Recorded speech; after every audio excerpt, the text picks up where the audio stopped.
അറിയിക്കുകയാണ്. ചടങ്ങിന് സ്വാഗതം അറിയിക്കുന്നതിനായി മലയാള സർവകലാശാല BA മലയാളം ഓണേഴ്സ് വിദ്യാർത്ഥി ഹംന സിറ്റിയെ ക്ഷണിക്കുന്നു.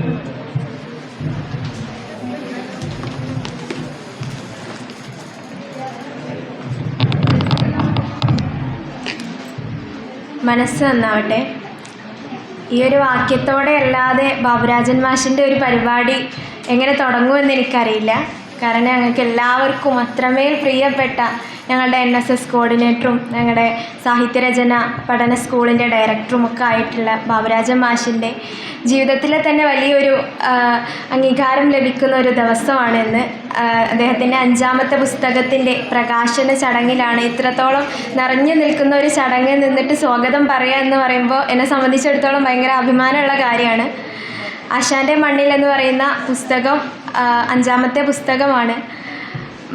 ബാബുരാജൻ മാഷിനെ കുറിച്ച് പറയുകയാണെങ്കിൽ വാക്കുകൾ തീർന്നു പോകും എന്ന് എനിക്ക് തോന്നുന്നുണ്ട്. ഇപ്പോൾ അദ്ദേഹത്തിൻ്റെ രചനകൾ എപ്പോഴും നമുക്ക് എല്ലാവർക്കും വായിക്കാൻ പറ്റുന്ന ഒരു തരത്തിലുള്ള രചനയാണ്. പക്ഷേ അത് വായിച്ചു തുടങ്ങിയാൽ അതിനെക്കുറിച്ചുള്ള ചിന്തകൾ നമ്മളെ എപ്പോഴും അലട്ടിക്കൊണ്ടിരിക്കും. ആ ഒരു വായന കഴിഞ്ഞാലും കുറേ സമയത്തേക്ക് നമ്മുടെ മനസ്സിലത് അലട്ടിക്കൊണ്ടിരിക്കും. കാരണം എന്നെ സംബന്ധിച്ചിടത്തോളം ഞാൻ ഈ വായന അധികം ഇല്ലാത്തൊരു വ്യക്തിയാണ്. പക്ഷേ ബാബുരാജൻ മാഷിൻ്റെ സ്റ്റാറ്റസുകളിൽ ഉണ്ടാകുന്ന കവിതകൾ, മാഷിൻ്റെ കവിതകൾ വായിക്കാതെ ഒരു ദിവസം എൻ്റെ കടന്നു പോകലില്ല.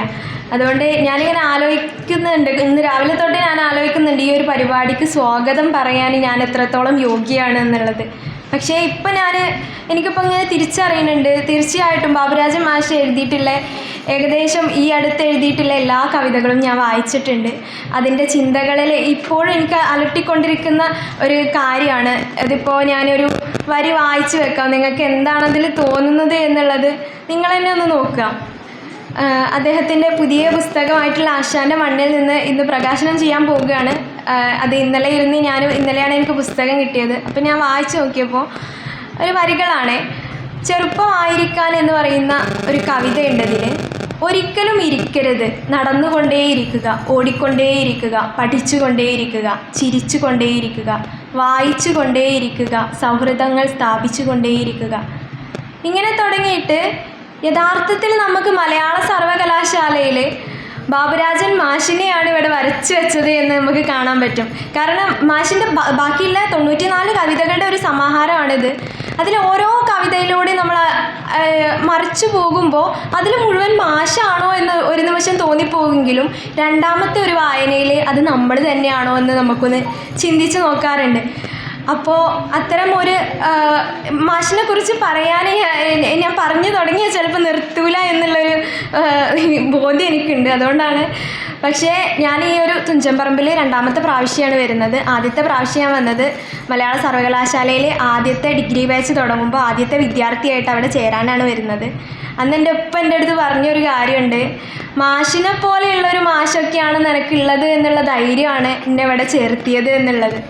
ഇന്നിപ്പോൾ എൻ്റെ ഉമ്മ ഉംറക്ക് പോവുകയാണ്. പക്ഷേ മാഷിൻ്റെ പുസ്തക പ്രകാശനമാണ്, അതിലെനിക്ക് എന്തായാലും പങ്കെടുക്കണം എന്ന് പറഞ്ഞിട്ടാണ് ഞാൻ ഇന്നിപ്പോൾ ഇവിടെ നിൽക്കുന്നത്. അപ്പോൾ ഈ ഒരു പരിപാടിക്ക് സ്വാഗതം പറയുക എന്നുള്ളതിനപ്പുറത്തേക്ക് മാഷിനെ കുറിച്ച് പറഞ്ഞു തുടങ്ങിയാൽ ചിലപ്പോൾ വാക്കുകൾ തീർന്നു പോകും. അതുകൊണ്ട് എൻ്റെ കർത്തവ്യമായിട്ടുള്ള സ്വാഗതം ആശംസിക്കാൻ വേണ്ടിയിട്ടാണ് ഞാനിവിടെ നിൽക്കുന്നത്. ഈ ഒരു പരിപാടി ചിരിയരങ്ങ് എന്ന് പറയുന്ന നവംബർ 5-ന് മലയാള സർവകലാശാലയിൽ വെച്ച് നടന്ന ഒരു പരിപാടിയിൽ വെച്ചിട്ടാണ് ചിരിയരങ്ങ് എന്ന് പറയുന്ന മാഷിൻ്റെ 4ാമത്തെ പുസ്തകം പ്രകാശനം ചെയ്തത്. ഇന്നിപ്പോൾ 5ാമത്തെ പുസ്തകം പ്രകാശനം ചെയ്യുകയാണ്. ഇപ്പം ഞാൻ നേരത്തെ പറഞ്ഞു വെച്ച കവിതയുടെ വരിയിലെ പോലെ മാഷ് എപ്പോഴും ഒരു വിദ്യാർത്ഥിയാണ്. ഇപ്പോൾ ഈ ഒരു ഇരിക്കുന്ന സമയത്ത് കൂടെ മാഷ് ശ്രീനാരായണ ഗുരു ഓപ്പൺ യൂണിവേഴ്സിറ്റിയിലെ 4ാം സെമസ്റ്റർ ഇംഗ്ലീഷ് ബിരുദാനന്തര ബിരുദ വിദ്യാർത്ഥിയാണ്. ശാസ്ത്രീയ സംഗീതവും അറബിയും അങ്ങനെ തുടങ്ങി മാഷ് എന്നും പഠിച്ചുകൊണ്ടേയിരിക്കുകയാണ്. മാഷ് എപ്പോഴും ഓടിക്കൊണ്ടേയിരിക്കുകയാണ്. നമ്മളൊക്കെ പലപ്പോഴും നമുക്ക് സമയമില്ല എന്ന് പറഞ്ഞ് മാറ്റി വെക്കുന്ന കുറേ കാര്യങ്ങളുണ്ട്. പക്ഷെ മാഷിനെ സംബന്ധിച്ചിടത്തോളം ഞങ്ങളുടെ യൂണിവേഴ്സിറ്റിയിലുള്ള എല്ലാ സ്ഥലങ്ങളിലും മാഷ് എത്തിപ്പെട്ടിട്ടുണ്ട്. അത് ആരായാലും ആരെക്കുറിച്ചാണെങ്കിലും മാഷിൻ്റെ അടുത്ത് ചോദിച്ചാൽ മാഷിന് എല്ലാവരെയും അറിയാം. ഞാൻ മാഷിനെ കുറിച്ച് പുകഴ്ത്തല്ല, പക്ഷെ വന്നു പോവുകയാണ്. ഈ ഒരു പരിപാടിക്ക് സ്വാഗതം ആശംസിക്കുക എന്നുള്ളതാണ് എൻ്റെ കർത്തവ്യം. ഈ ഒരു പരിപാടി അധ്യക്ഷ സ്ഥാനം അലങ്കരിക്കുന്നത് മലയാള സർവകലാശാലയുടെ രജിസ്ട്രാർ ഇൻചാർജ് ആയിട്ടുള്ള ഡോക്ടർ KM ഭരതൻ മാഷാണ്. അദ്ദേഹത്തെ ഈ ഒരു പരിപാടിയിലേക്ക് ബഹുമാന്യത്തോടെ സ്വാഗതം ചെയ്യുകയാണ്. ഈ ഒരു പുസ്തക പ്രകാശനം നിർവഹിക്കുന്നത് ശ്രീ മണമ്പൂർ രാജൻ ബാബു അവർകളാണ്. കവിയും അതുപോലെ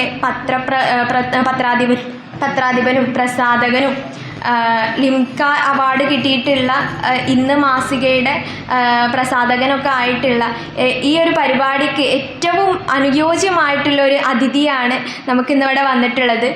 അദ്ദേഹത്തെ പറ്റി പറയുകയാണെങ്കിൽ ഇരുട്ടറ കവിതകൾ, പാണൻ്റെ പാട്ട്, നേരിൻ്റെ നിറം അങ്ങനെ തുടങ്ങി 17 കവിതാ സമാഹാരങ്ങൾ അടങ്ങിയിട്ടുള്ള 21 ഗ്രന്ഥങ്ങൾ അദ്ദേഹത്തിൻ്റേതായിട്ടുണ്ട്. എക്സ്ട്രാ ആയിട്ട് പറയുകയാണെങ്കിൽ അദ്ദേഹം ഒരു പോലീസായിട്ട് വിരമിച്ചിട്ടുള്ള ഒരാളാണ്. പോലീസ് സൂപ്രണ്ട് മലപ്പുറം ജില്ലയിലെ പോലീസ് സൂപ്രണ്ട് ഭരണ വിഭാഗത്തിൽ നിന്ന് വിരമിച്ചിട്ടുള്ള ഒരു വ്യക്തിയാണ്. അദ്ദേഹത്തെ ഈ ഒരു പരിപാടിയിലേക്ക് ആർദ്രവമായിട്ട് സ്വാഗതം ചെയ്യുകയാണ്. രണ്ടാമത്തേതായി ഈ ഒരു പുസ്തകം ഏറ്റുവാങ്ങുന്നത് ഇവിടെ നിൽക്കുന്ന എല്ലാവരും അത്രമേൽ ഉയർന്ന സ്ഥാനങ്ങളിൽ നിൽക്കുന്ന ആൾക്കാരായതുകൊണ്ട് ഈ ഒരു പരിപാടിയിൽ പുസ്തകം ഏറ്റുവാങ്ങുന്നത് സുഹ്റ കുട്ടായിയാണ്. നമ്മുടെ കറുത്ത പൂപ്പടത്തിലെ ആലീസ്, അതുപോലെ ഗൃഹലക്ഷ്മി അവാർഡ് നേടിയ കൈക്കല എന്ന് പറയുന്ന കഥയൊക്കെ രചിച്ചിട്ടുള്ള, മീസാൻ കല്ലുകളുടെ ഒത്തുപാട്ട് എന്ന കവിത രചിച്ചിട്ടുള്ള, തീണ്ടാരികൾ എന്ന് പറയുന്ന നോവൽ രചിച്ചിട്ടുള്ള നമ്മുടെ സുഹ്റ കുട്ടായി ഞങ്ങളുടെ കോളേജിലെ വിദ്യാർത്ഥി കൂടിയാണ്. സുഹ്റ ടീച്ചറായിട്ട് വിരമിച്ച ഒരു എഴുത്തുകാരിയാണ്. അവരെ ഞാൻ ഈ ഒരു പരിപാടിയിലേക്ക് സ്നേഹത്തോടു കൂടി സ്വാഗതം ചെയ്യുകയാണ്. ഈ ഒരു പരിപാടിയിൽ നമ്മുടെ മാഷിൻ്റെ പുസ്തകം പരിചയപ്പെടുത്തുന്നത് R. പ്രദീപാണ്. നമ്മുടെ മാഷിൻ്റെ പുസ്തകം പ്രൂഫ് റീഡ് നടത്തിയിട്ടുള്ള ആളാണ്. അതുപോലെ തന്നെ നമ്മുടെ മലയാള സർവകലാശാലയിലെ ഗവേഷകനാണ്. അദ്ദേഹത്തെ ഈ ഒരു പരിപാടിയിലേക്ക് ഹൃദയപൂർവ്വം സ്വാഗതം ചെയ്യുകയാണ്. ഈ ഒരു പരിപാടിക്ക് ആശംസകൾ അർപ്പിച്ച് സംസാരിക്കുന്നത് മലയാള സർവകലാശാല ചരിത്ര പഠന സ്കൂൾ അസിസ്റ്റൻറ്റ് പ്രൊഫസർ ആയിട്ടുള്ള ഡോക്ടർ ശ്രീജ LG ആണ്. അവരെ പറ്റി പറയുകയാണെങ്കിൽ നമ്മുടെ സർവകലാശാലയിലെ സ്ത്രീ പഠനങ്ങളെ കുറിച്ചിട്ടുള്ള ഒരുപാട് ഗ്രന്ഥങ്ങൾ എഴുതിയിട്ടുണ്ട്. അതുപോലെ എല്ലാ പരിപാടികളും സ്ത്രീ പഠനങ്ങളെ കുറിച്ചിട്ടുള്ള നല്ല മനോഹരമായിട്ടുള്ള പരിപാടികൾ, ഇപ്പോൾ അടുത്ത് കളരിപ്പയറ്റ് പോലെയുള്ള പരിപാടികളൊക്കെ വെച്ചിട്ട് നമ്മുടെ മലയാള സർവകലാശാലയെ തന്നെ മുഖമുദ്രയായി മാറിക്കൊണ്ടിരിക്കുന്ന ശ്രീജ ടീച്ചറാണ്. ടീച്ചറെ ഈ ഒരു പരിപാടിയിലേക്ക് സ്നേഹപൂർവ്വം സ്വാഗതം ചെയ്യുകയാണ്. ഈ ഒരു പരിപാടിക്ക് ആശംസ അർപ്പിച്ച് സംസാരിക്കുന്ന സാംസ്കാരിക പ്രവർത്തകനായിട്ടുള്ള UA മജീദ് പറവണ്ണയുണ്ട്. അദ്ദേഹത്തെ ഈ പരിപാടിയിലേക്ക് സ്വാഗതം ചെയ്യാണ്. പരിപാടി നന്ദി പറയുന്നത് ജിനു ആണ്, വള്ളത്തോൾ അവാർഡൊക്കെ നേടിയിട്ടുള്ള. അതുപോലെ തന്നെ ഈ ഒരു പരിപാടിക്ക് എത്തിച്ചേർന്നിട്ടുള്ള teaching and non teaching staffs, നമ്മുടെ പരിപാടി മനോഹരമാക്കിയ സ്കൗട്ട് ആൻഡ് ഗൈഡ്സ് സ്റ്റുഡൻസ് ഉണ്ട് ഇവിടെ. എല്ലാവരെയും ഒറ്റ വാക്കിൽ സ്വാഗതം ചെയ്യുകയാണ്. ഈ ഒരു പരിപാടിയുടെ അധ്യക്ഷ സ്ഥാനം അലങ്കരിക്കാൻ വേണ്ടിയിട്ട് ഭരതൻ മാഷെ ക്ഷണിച്ചുകൊള്ളും.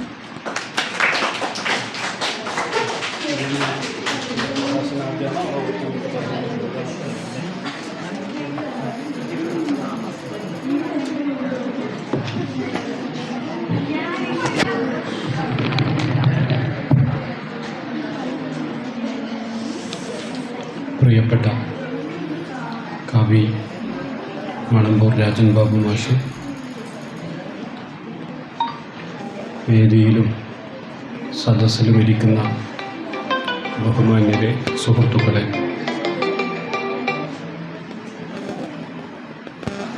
പരിപാടിയിലാണ് പിന്നോടിക്കാം.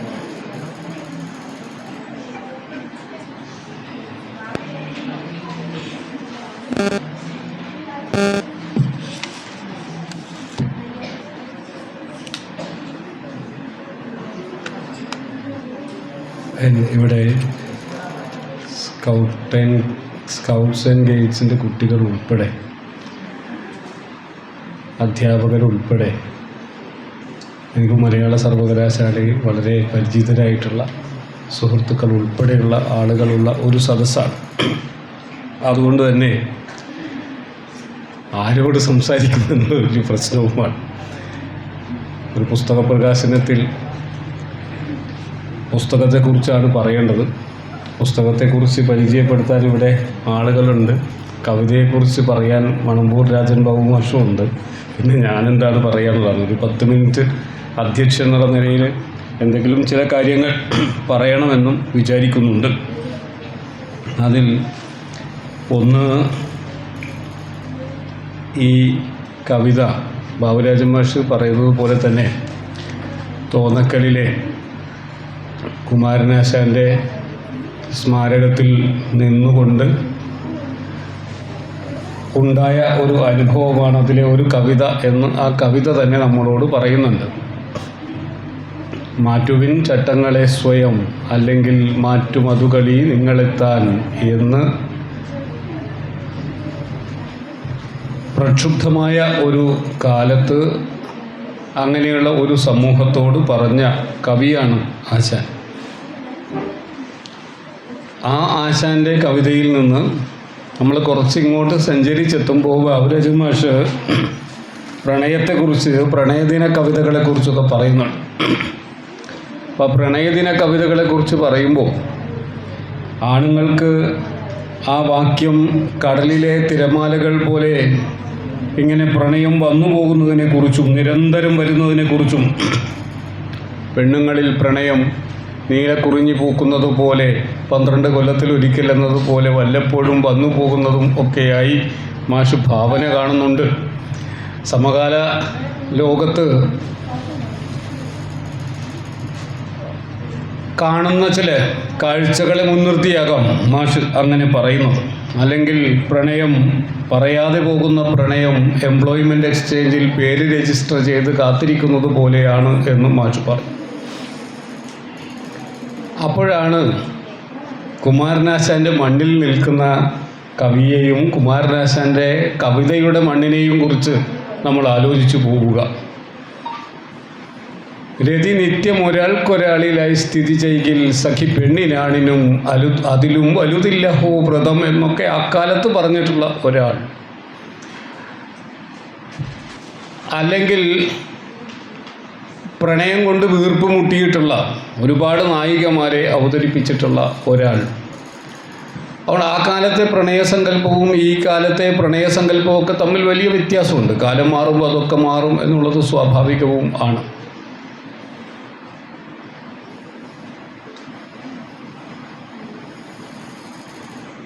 പക്ഷേ ഒരു കവി എന്തിനെയാണ് കാണുന്നത് എന്നുള്ളതിനോടുള്ള ചില ചോദ്യങ്ങളുണ്ട്.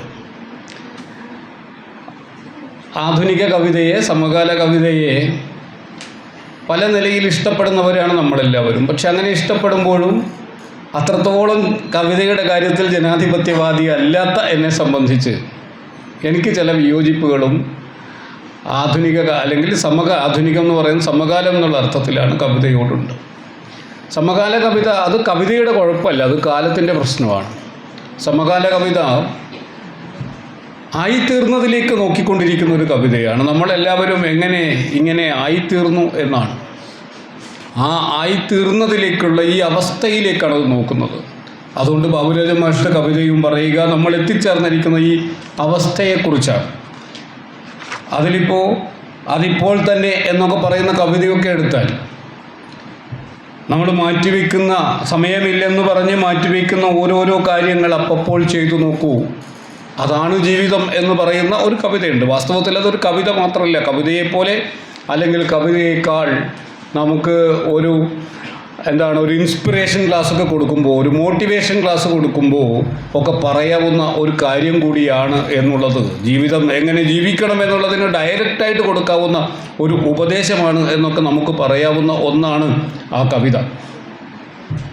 അപ്പോൾ ഞാൻ പറഞ്ഞു വന്നത് ആയിത്തീർന്ന അവസ്ഥയെക്കുറിച്ചാണ് ഇതൊക്കെ പറയുന്നത്. പക്ഷേ കുമാരനാശാൻ്റെ മണ്ണിൽ നിന്ന് കുമാരനാശാൻ എഴുതിയ കവിതയിലേക്ക് നമ്മൾ നോക്കുമ്പോൾ ആ കാലത്തെ കവികളൊക്കെ തന്നെ ആയിരിക്കുക എന്നതിനെക്കുറിച്ച്, മറ്റൊരു വിധമായിരുന്നെങ്കിൽ എന്നാണ് അക്കാലത്തെ ഒരു കവി പാടിയത്. ഇങ്ങനെയല്ല നാം ജീവിക്കുന്നത് എന്ന്, ഇങ്ങനെയല്ല നാം സഞ്ചരിക്കുന്നത് എങ്കിൽ മറ്റൊരു വിധമായിരുന്നെങ്കിൽ എന്ന് ആയിരിക്കുന്നതിനെക്കുറിച്ച്, നമ്മൾ എന്തായിരിക്കണം എന്നതിനെക്കുറിച്ച് ആലോചിച്ച കവികളാണ്, അങ്ങനെ ആവിഷ്കരിച്ച കവികളാണ്. ഇതൊരു പക്ഷേ കവികൾ തമ്മിലുള്ള കാലത്തിൻ്റെ ഒരു അന്തരമാണ് എന്ന് തോന്നുന്നു. അതാണ് മാഷ് പറയുന്നുണ്ട്. ആശാൻ്റെ വ്യാഖ്യാന ഭേദങ്ങളെക്കുറിച്ച് പറയുമ്പോൾ വ്യാഖ്യാനഭേദങ്ങൾ പുതുതായി ഉണ്ടാവാം, അത്രയ്ക്കുദാത്തമാം ആ ഭാവനകൾ എന്ന് ആശാൻ്റെ ഭാവനയെക്കുറിച്ച് പറയുന്നുണ്ട്. ഒറ്റ ഭാവന എടുത്താൽ നളിനി എന്ന് പറയുന്ന കൃതിയിലെ ജലബിംബങ്ങളെക്കുറിച്ച് മാത്രമൊന്ന് ആലോചിച്ചാൽ, എന്തിനാണ് കുമാരനാശാൻ ഒരു പ്രണയ കവിത പറയുമ്പോൾ ഈ പ്രണയ കവിതയ്ക്കകത്ത് ഇത്രയധികം ജലസാന്നിധ്യം ഉള്ളതായിട്ട്, ജലത്തെ സൂചിപ്പിക്കുന്ന ബിംബങ്ങൾ ഇത്രയധികം വാരി നിറച്ചു വെച്ചിരിക്കുന്നത് എന്തിനാണ് എന്ന് നമുക്ക് ആലോചിക്കാൻ രസമുള്ള ഒരു കാര്യമാണ്. ആ കവിത തുടങ്ങുന്നത് തന്നെ വെള്ളം ഉറഞ്ഞുപോയ അവസ്ഥയെ മുൻനിർത്തിയിട്ടാണ്. വെള്ളം ഉറഞ്ഞാലാണല്ലോ ഐസ് ഉണ്ടാവുക. നല്ല ഹൈമവത ഭൂവിലേറെയായി കൊല്ലമങ്ങൊരു വിഭാതവേളയിൽ ഉല്ലസിച്ചു യുവയോഗി ഏകൻ ഉൽപുല്ല ബാലരവി പോലെ കാന്തിമാൻ എന്ന് പറഞ്ഞിട്ടുള്ള ഒരു നായകനെ ഹിമാലയത്തിൻ്റെ മുകളിൽ നിർത്തുക മാത്രമല്ല, ഹിമാലയത്തിൻ്റെ മുകളിൽ നിന്ന് അയാളെ പതുക്കെ പതുക്കെ താഴേക്ക് ഇറക്കിക്കൊണ്ടുവരും കൂടിയാണ്. മുകളിലോട്ട് പോകും തോറും തണുപ്പ് കൂടി വരും. അവിടെ ആളുകൾ ഉരുകാൻ വലിയ പ്രയാസമാണ്. നളിനി എന്ന് പറയുന്ന കവിത വായിച്ചിട്ടുള്ള ആളുകൾക്കറിയാം, സന്യാസിയായി പോയിട്ടുള്ള ഇയാൾ പ്രണയത്തെ പ്രതി അവസാനം സന്യാസം വിട്ടോ എന്ന് നമുക്ക് പൂർണ്ണമായി പറയാൻ കഴിയില്ല. എന്നാൽ പോലും ആ സന്യാസത്തിൻ്റെ നിഷ്ഠകളിൽ അയാൾ അടക്കി വച്ചിരുന്ന ലൗകികതകളുടെ ഉറച്ച പുറന്തോടിനെ ഭേദിച്ചുകൊണ്ട് അയാളുടെ ഉള്ളിൽ നിന്ന് ലൗകികതയുടെ ഒരംശം ഇങ്ങനെ ഒഴുകി പുറത്തേക്ക് വരുന്നത് അതിൻ്റെ അവസാനത്ത് കാണാൻ സാധിക്കും. തോന്നക്കലിൽ പോയാൽ തോന്നക്കലിൽ ആശാൻ്റെ ഈ കയ്യെഴുത്ത് പ്രതികളൊക്കെ സൂക്ഷിച്ചു വെച്ചിട്ടുണ്ട്. ആ കയ്യെഴുത്ത് പ്രതികളിൽ നോക്കിയാൽ നമുക്ക് കാണാൻ സാധിക്കും, നളിനിയിൽ ആശാൻ പ്രസിദ്ധീകരിച്ചിട്ടില്ലാത്ത 4 വരി. ആശാൻ കവിത അത്രയധികം തിരുത്തിയിട്ടാണ് പ്രസിദ്ധീകരിക്കുക. അങ്ങനെ തിരുത്തി പ്രസിദ്ധീകരിക്കുമ്പോൾ വെട്ടി ഒഴിവാക്കിയ 4 വരിയുണ്ട്. ആ 4 വരി ഇങ്ങനെയാണ്. നളിനി മരിക്കുമ്പോൾ ആ മരണത്തെ സൂചിപ്പിക്കാൻ ആശാൻ എഴുതിയിട്ടുള്ള 4 വരി: പുല്ലിൽ നിന്നു ഹിമബിന്ദുവെന്ന പോൽ തെല്ലുവാണിവിടെ വീണു മാഞ്ഞു പോയ ഒരാൾ എന്നാണ്. ഒരാൾ മരിച്ചു പോകുന്നതിനെ കുറിച്ച് എന്ന് പറഞ്ഞാൽ അവസാനം അവനോട് പറയും, സന്യാസിയെ കുറേ കാലത്തിന് ശേഷം കണ്ടിട്ടുള്ള, ഇന്നത്തെ രീതിയിൽ പറഞ്ഞാൽ ഫ്ലാഷ് ബാക്കാണ്. ഇപ്പോൾ ആളുകൾ ഗെറ്റ് ടുഗദർ വെച്ചിട്ട് 45-ാമത്തെ 55-ാമത്തെ വയസ്സിലൊക്കെയാണ് പഴയ കാമുകനും കാമുകിയൊക്കെ ഒളിച്ചോടുന്നത്. അങ്ങനെ ആയിരുന്നില്ല. അതാണ് പറയും, പ്രണയം ഇതിൽ പറയുന്ന പ്രണയവും അതിൽ പറയുന്ന പ്രണയവും തമ്മിലുള്ളൊരു വ്യത്യാസം, ഞാൻ പറയുന്നത് കാലങ്ങൾ തമ്മിലുള്ള വ്യത്യാസം അതാണ്. അതുകൊണ്ട് വീട്ടിൽ നിന്ന് അനിഷ്ടകരമായ വിവാഹം രക്ഷിതാക്കൾ ആലോചിച്ചപ്പോൾ വീട് വിട്ട് സന്യാസിയാകാൻ ഇറങ്ങുകയും കാട്ടിൽ പോയി തപസ് ചെയ്യുകയും ചെയ്തവളാണ് അവൾ. അവനാകട്ടെ അതിനു മുമ്പേ തന്നെ സന്യാസത്തിൻ്റെ വഴിയിൽ പോയവനാണ്.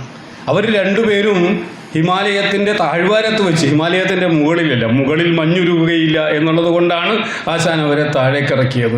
ആ ഹിമാലയത്തിൻ്റെ താഴ്വാരത്ത് നിന്നിട്ട് കണ്ടുമുട്ടിയപ്പോൾ അവൾ പറയും അവനോട്, അവൻ പറഞ്ഞു, ഭാഗ്യമായി ഇന്നൊരു മഹാനുഭാവതൻ കൂട്ടിലായി ഭവതി പോട്ടെ, ഞാൻ പോട്ടെ, നീ എന്തായാലും ഒരു സന്യാസിനിയുടെ കൂടെ ആണല്ലോ, അതൊക്കെ നന്നായി, ചെറുപ്പകാലത്ത് ഇങ്ങനെ ഒരു പ്രണയം ഉണ്ടായതൊക്കെ നന്നായി, അതൊക്കെ സാധാരണമാണെന്നും പറഞ്ഞിട്ട് അയാൾ പോകാൻ നേരത്താണ് എൻ്റെ ഏകധനമങ്ങും ജീവനങ്ങ് എൻ്റെ ഭോഗമതും എൻ്റെ മോക്ഷവും എൻ്റെ ഈശ എന്നൊക്കെ പറഞ്ഞിട്ട് അയാളെ കാൽക്കൽ വീണിട്ട് അയാളെ തടയാൻ ശ്രമിക്കുന്നത്. എന്നിട്ടൊന്നും അയാൾ സന്യാസത്തിൽ നിന്ന് ഇറങ്ങി വന്ന പ്രണയത്തെ അംഗീകരിക്കാൻ തയ്യാറാവാതെ വന്നപ്പോഴാണ് അവൻ്റെ തോളത്ത് വീണ് അവൾ മരിക്കുന്നത്. ആ തോളത്ത് വീണ് മരിച്ചതിനെ കുറിച്ചാണ് കുമാരനാശാൻ പറഞ്ഞത്, പുല്ലിൽ നിന്നു ഹിമബിന്ദുവെന്ന പോൽ തെല്ലുവാണിവിടെ വീണു മാഞ്ഞു പോയ ഒരാൾ എന്ന് പറഞ്ഞത്. നളിനിയിൽ കാണില്ല കേട്ടോ ആ വരി. ആശാൻ്റെ ഡയറിയിൽ, ആശാൻ്റെ നോട്ട് പുസ്തകത്തിലാണ് ആ വരി കാണാം നമ്മൾ. അപ്പോൾ ഞാൻ പറഞ്ഞു, അവിടെ നിങ്ങൾക്ക് കാണാം, തുടങ്ങുമ്പോൾ കാണാം വെള്ളത്തിന്. ഇങ്ങനെ എല്ലായിടത്തും നമുക്ക് ജലത്തിൻ്റെ സാന്നിധ്യം. നളിനി നിൽക്കുന്നത് തന്നെ ഒരു പൊയ്ക തൻ തടയാണ്, പൊയ്കയുടെ തീരത്താണ് അവൾ ഇങ്ങനെ നിൽക്കുന്നത്. അവളുടെ ഓർമ്മകളിൽ മുഴുവൻ സ്കൂളിൽ പോകുന്ന വഴിക്കുള്ള ചെറിയ കുളവും കാണാൻ സാധിക്കും. ഈ കവിതയിൽ ഇങ്ങനെ എല്ലായിടത്തും ഇങ്ങനെ പലതും കാണാം. അവളെക്കുറിച്ച് പറയുമ്പോൾ ആശാൻ പറയുക എന്താ, ഉഷസന്ധ്യ പോലൊരു പാവനങ്കിയാളെന്നാണ്. നളിനിയെ ആദ്യം അവതരിപ്പിക്കുമ്പോൾ പറയുക അങ്ങനെയാണ്, ഉഷസന്ധ്യ പോലൊരു പാവനങ്കിയാൽ. പ്രഭാതത്തിലെ സന്ധ്യ വെറും സന്ധ്യയല്ല, അതൊരു വരണ്ട സന്ധ്യയല്ല, അതൊരു നനുത്ത സന്ധ്യയാണ്. ആ നനുത്ത സന്ധ്യയിൽ ഒരു ആർദ്രതയുണ്ട്. ഈ ആർദ്രതയുടെ ഒരു പരിവേഷവുമായി നിൽക്കുന്ന ഒരു സന്ധ്യയാണ്. അവിടെയും നിങ്ങൾക്ക് ജലസാന്നിധ്യം കാണാൻ സാധിക്കും. അതവിടെ മാത്രമല്ല, ഇനി അവനെ അവതരിപ്പിക്കുമ്പോഴും പറയുക എന്താണ്, അവൻ ഇന്ദുവിന്നേകരശ്മി അതുപോലെ ആരൊരാൾ എന്ന് അയാളെ പറ്റി പറയുന്നുണ്ട്. ഇന്ദുവിന്നേകരശ്മി പോലെ, സൂര്യൻ്റെ രശ്മി അല്ല പറഞ്ഞത്. ഇന്ദുവിൻ്റെ രശ്മി എന്ന് പറഞ്ഞാൽ ചന്ദ്രരശ്മി രാത്രിയിലാണ് ഉണ്ടാവുക. രാത്രിക്കും ഉണ്ടാകും ഒരു ചെറിയ തണുപ്പിൻ്റെ എങ്കിലും ഒരു പരിവേഷം. അപ്പം ഇങ്ങനെ ഓരോരുത്തരെ കുറിച്ച് പറയുമ്പോഴും അവരുടെ ഉള്ളിൽ ആർദ്രതയുടെ ഒരംശം, ജലത്തിൻ്റെ ഒരംശം, ഈർപ്പത്തിൻ്റെ ഒരംശം ഉള്ളതായിട്ട് ആശാൻ പറയുന്നു. ആ കവിതയിലുടനീളം നിങ്ങൾക്ക് തടാകവും നദിയും പൊയ്കയും ഒക്കെ ആയിട്ട് എത്രയോ, അത് ഹിമാലയത്തിൻ്റെ വലിയ ശൃംഗമായാലും ജലത്തിൻ്റെ സാന്നിധ്യം എല്ലായിടത്തും കാണാം. ഒരിക്കലും ഉരുകാത്ത വെള്ളത്തിൻ്റെ കൊടുമുടിയിൽ നിന്ന് അയാളെ അത് ഉരുകാൻ സാധ്യതയുള്ള താഴ്വാരത്തിലേക്ക് ആശാൻ ഇറക്കിക്കൊണ്ടുവരുന്നു. അങ്ങനെയാണ് ആ കവിത പോകുന്നത്. കവിതയെക്കുറിച്ച് ഞാൻ മറ്റൊന്നും പറയുന്നില്ല. പക്ഷേ എന്തിനാണ് ആശാൻ ഇങ്ങനെയൊക്കെ ചെയ്തത് എന്ന് ചോദിച്ചാൽ പ്രണയത്തിനു മാത്രമല്ല, പ്രണയിക്കുന്ന ആളുകൾക്ക് അത്യാവശ്യം വേണ്ടത് എന്താണ്? പ്രണയിക്കുന്ന ആളുകൾക്ക് അത്യാവശ്യം വേണ്ടത് ഒരാൾക്ക് മറ്റൊരാളിലേക്ക് പകരാൻ സാധിക്കുക എന്നുള്ളതാണ്. ഒരാൾക്ക് മറ്റൊരാളിലേക്ക് പ്രവേശിക്കാൻ സാധിക്കുക, പകരാൻ സാധിക്കുക, പടരാൻ സാധിക്കുക. നിങ്ങൾക്ക് മറ്റൊരാളാകണം, അയാളെ മനസ്സിലാക്കാൻ സാധിക്കണം, അയാളായി മാറിത്തീരാൻ സാധിക്കണം, അയാളുമായിട്ട് തന്മയീഭവിക്കാൻ സാധിക്കണം. ഈ തന്മയീഭവിക്കാൻ സാധിക്കാത്തടത്താണ് നിങ്ങൾക്ക് നിങ്ങളുടെ പ്രണയിയെ, അതാണായാലും പെണ്ണായാലും, നിങ്ങൾക്ക് നിങ്ങളായിട്ട് നിങ്ങളെപ്പോലെ അല്ലാതെ കാണാൻ സാധിക്കാതെ വരുമ്പോഴാണ്, അത് നിങ്ങൾക്ക് കാമത്തിനുള്ള ഒരു ഉപകരണമായിട്ട് നിങ്ങൾ കരുതുമ്പോഴാണ് ആസിഡും കൊണ്ട് ആളുകൾ പോകുന്നത്. അല്ലാതെ അത് നിങ്ങൾക്ക് തന്മയീഭവിക്കാൻ സാധിക്കുമ്പോൾ, അങ്ങനെ തന്മയീഭവിക്കാൻ സാധിക്കുന്ന പ്രണയമാണ് നമ്മൾ മുക്കത്തെ നദിയിൽ, ആ സിനിമയുടെ പേര് ഞാൻ മറന്നുപോയി, കാഞ്ചനമാലയായിട്ട് മാറുന്നത്. കുട്ടികൾക്ക് അത് പറഞ്ഞാൽ എളുപ്പം മനസ്സിലാവും. അപ്പോൾ എന്നും നിൻ്റെ മൊയ്തീൻ, അങ്ങനെ മൊയ്തീനും കാഞ്ചനമാലയും ഉണ്ടാകുന്നത് അതുകൊണ്ടാണ്. ഒരാൾക്ക് മറ്റൊരാളെ തന്നെ മറ്റൊരു പകർപ്പായിട്ട് കാണാൻ സാധിക്കുന്നത് കൊണ്ടാണ്. അങ്ങനെ കാണാൻ സാധിക്കാതെ എൻ്റെ ആവശ്യങ്ങൾക്കുള്ള, എൻ്റെ താല്പര്യങ്ങൾക്കുള്ള ഒരു വസ്തുവായിട്ട് അപരനെ, അത് പ്രണയിയെ കാണുമ്പോഴാണ് നമ്മൾ വഴിയിൽ വെച്ച് കുത്തിനെ പിടിച്ചിട്ട് കത്തി കയറ്റുന്ന പ്രണയം ഉണ്ടായിത്തീരുന്നത് എന്നാണ്. ഇത് സാധ്യമാകണമെങ്കിൽ ആശാൻ ഇതൊക്കെ എഴുതുന്നത് 1920കളുടെയൊക്കെ ആ ഒരു ചുറ്റുവട്ടത്തിൽ നിന്നാണ്. 1920കളുടെ ചുറ്റുവട്ടം എന്ന് പറഞ്ഞാൽ കേരളത്തിൻ്റെ അവസ്ഥ എന്താ? കേരളത്തിൽ മുഴുക്ക ആളുകൾ ജാതിയാണ്. എല്ലാ ശരീരവും ജാതി ശരീരമാണ്. ജാതി ശരീരങ്ങളായി തൊട്ടുകൂടാതെ ജീവിക്കുന്ന ഒരാൾക്ക് എങ്ങനെയാണ് വേറൊരാളിലേക്ക് പകരാൻ സാധിക്കുക?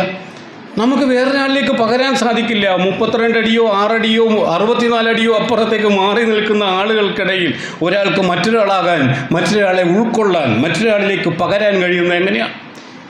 ഇങ്ങനെ പകരാൻ കഴിയുന്ന ഒന്ന് പ്രകൃതിയിൽ ഏറ്റവും ഉള്ളത് ജലമാണ്. അതൊന്ന് ഒഴിച്ചു നോക്കൂ. അതിങ്ങനെ പടർന്ന് മറ്റൊന്നിലേക്ക്, മറ്റു പലതിലേക്കും ഒഴുകുക മാത്രമല്ല, അത് ഒഴുകുന്ന വഴിയിലുള്ളതിനെയൊക്കെ അത് ജീവിപ്പിക്കുകയും ചെയ്യുന്നു എന്നുള്ളതാണ്.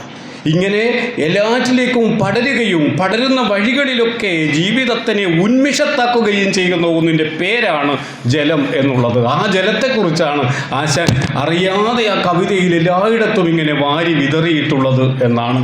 അതുകൊണ്ട് ഒരാളിൽ നിന്ന് വേറൊരാളിലേക്ക് പകരാൻ സാധിക്കാതെ ഉറഞ്ഞുപോയ മനുഷ്യന്മാർ ജീവിച്ച ഒരു കാലത്ത് അവരിൽ പ്രണയം ഉണ്ടാക്കണമെങ്കിൽ, അങ്ങനെ പ്രണയികളാകണമെങ്കിൽ വെള്ളം പോലെയുള്ള ഒരു സ്വഭാവം അവർക്കുണ്ടാകണം, പകരാൻ കഴിയുന്ന ഒരു മനസ്സവർക്കുണ്ടാകണം, ഉരുകാൻ സാധിക്കുന്ന മനുഷ്യർ, അലിയാൻ സാധിക്കുന്ന മനുഷ്യരാകാൻ അങ്ങനെ ഒരു സമൂഹം ഉണ്ടാകണമെങ്കിൽ അത്തരത്തിലുള്ള ഒരു സൗന്ദര്യാത്മകത, അമ്മാതിരി ഒരു സൗന്ദര്യബോധം ആളുകൾക്കുണ്ടാകണം.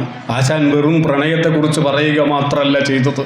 അതുകൊണ്ട് ഞാനിതൊക്കെ പറഞ്ഞത് ബാബുരാജ് മാസ്റ്റർ ഈ വരിയാണ്. വ്യാഖ്യാന ഭേദങ്ങൾ പുതുതായി ഉണ്ടാവാം, അത്രയ്ക്കുദാത്തമാ ഭാവനകൾ. ആശാൻ്റെ ഭാവനയെ നമ്മൾ ഇന്ന് നോക്കുമ്പോൾ ഇങ്ങനെയൊക്കെ ഒരുപക്ഷെ 20-ാം നൂറ്റാണ്ടിൻ്റെ ആദ്യത്തെയോ രണ്ടാമത്തെയോ ദശകത്തിൽ നിന്നുകൊണ്ട് കേരളത്തിലെ മനുഷ്യരെ, കേരളത്തിലെ സമൂഹത്തെ ജീവനെ ഉന്മിഷിത്താക്കും മട്ടിൽ ഒരാളിൽ നിന്ന് മറ്റൊരാളിലേക്ക്, സൗഹൃദങ്ങളിലേക്ക്, പ്രണയങ്ങളിലേക്ക് പരസ്പരം പകരാൻ സാധിക്കുന്ന, പടർന്നൊഴുകാൻ സാധിക്കുന്ന മനുഷ്യരാക്കി മാറ്റാനും കൂടിയാണ്, അങ്ങനെയുള്ള സൗന്ദര്യാത്മകത ഉണ്ടാക്കാനും കൂടിയാണ് ആശാൻ എഴുതിയത്. കവിതയ്ക്ക് അങ്ങനെയും ചില വഴികളുണ്ട് എന്നാണ്.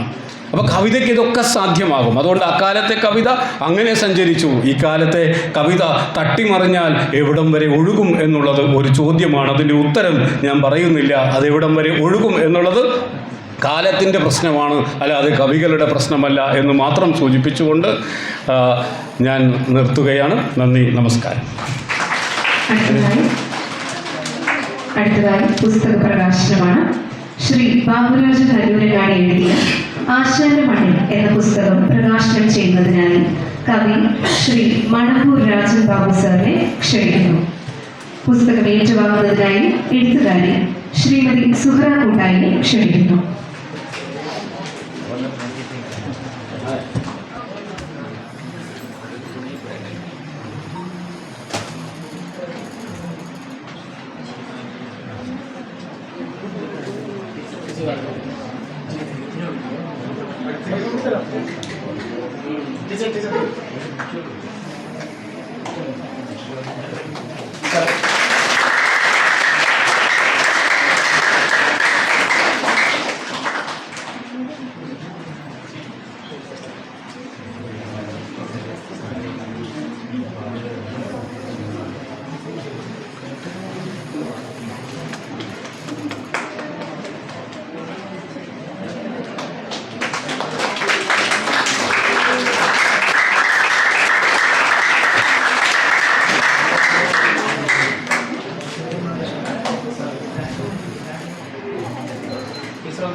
സദസ്സിനെ അഭിസംബോധന ചെയ്യുന്നതിനായി പുസ്തക പ്രകാശന കർമ്മം നിർവഹിച്ച കവി ശ്രീ മണപ്പൂർ രാജൻ ബാബു സാറിനെ ക്ഷണിക്കുന്നു.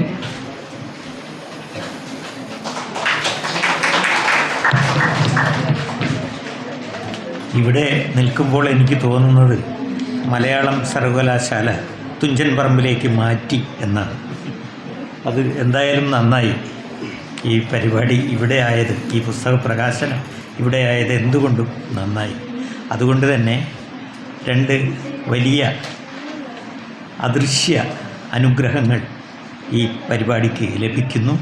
ഒന്ന് ഭാഷാപിതാവായ തുഞ്ചത്ത് എഴുത്തച്ഛൻ്റെ, പിന്നെ തുഞ്ചൻ പറമ്പിനെ ഈ രീതിയിൽ ലോകത്തിൻ്റെ നിലവാരത്തിലേക്ക് ഉയർത്തിയ വിഖ്യാത എഴുത്തുകാരൻ MT വാസുദേവൻ നായരുടെ, അവരുടെ അനുഗ്രഹം നമുക്ക് ഉണ്ട്. ഈ പുസ്തകത്തിൻ്റെ പേര് കേട്ടപ്പോൾ ആശാൻ്റെ മണ്ണിൽ എന്ന പേര് ആദ്യം കേട്ടപ്പോൾ ഞാൻ വിചാരിച്ചതൊരു ലേഖന സമാഹാരമായിരിക്കും. ആശാൻ്റെ മണ്ണിൽ എന്നാണല്ലോ.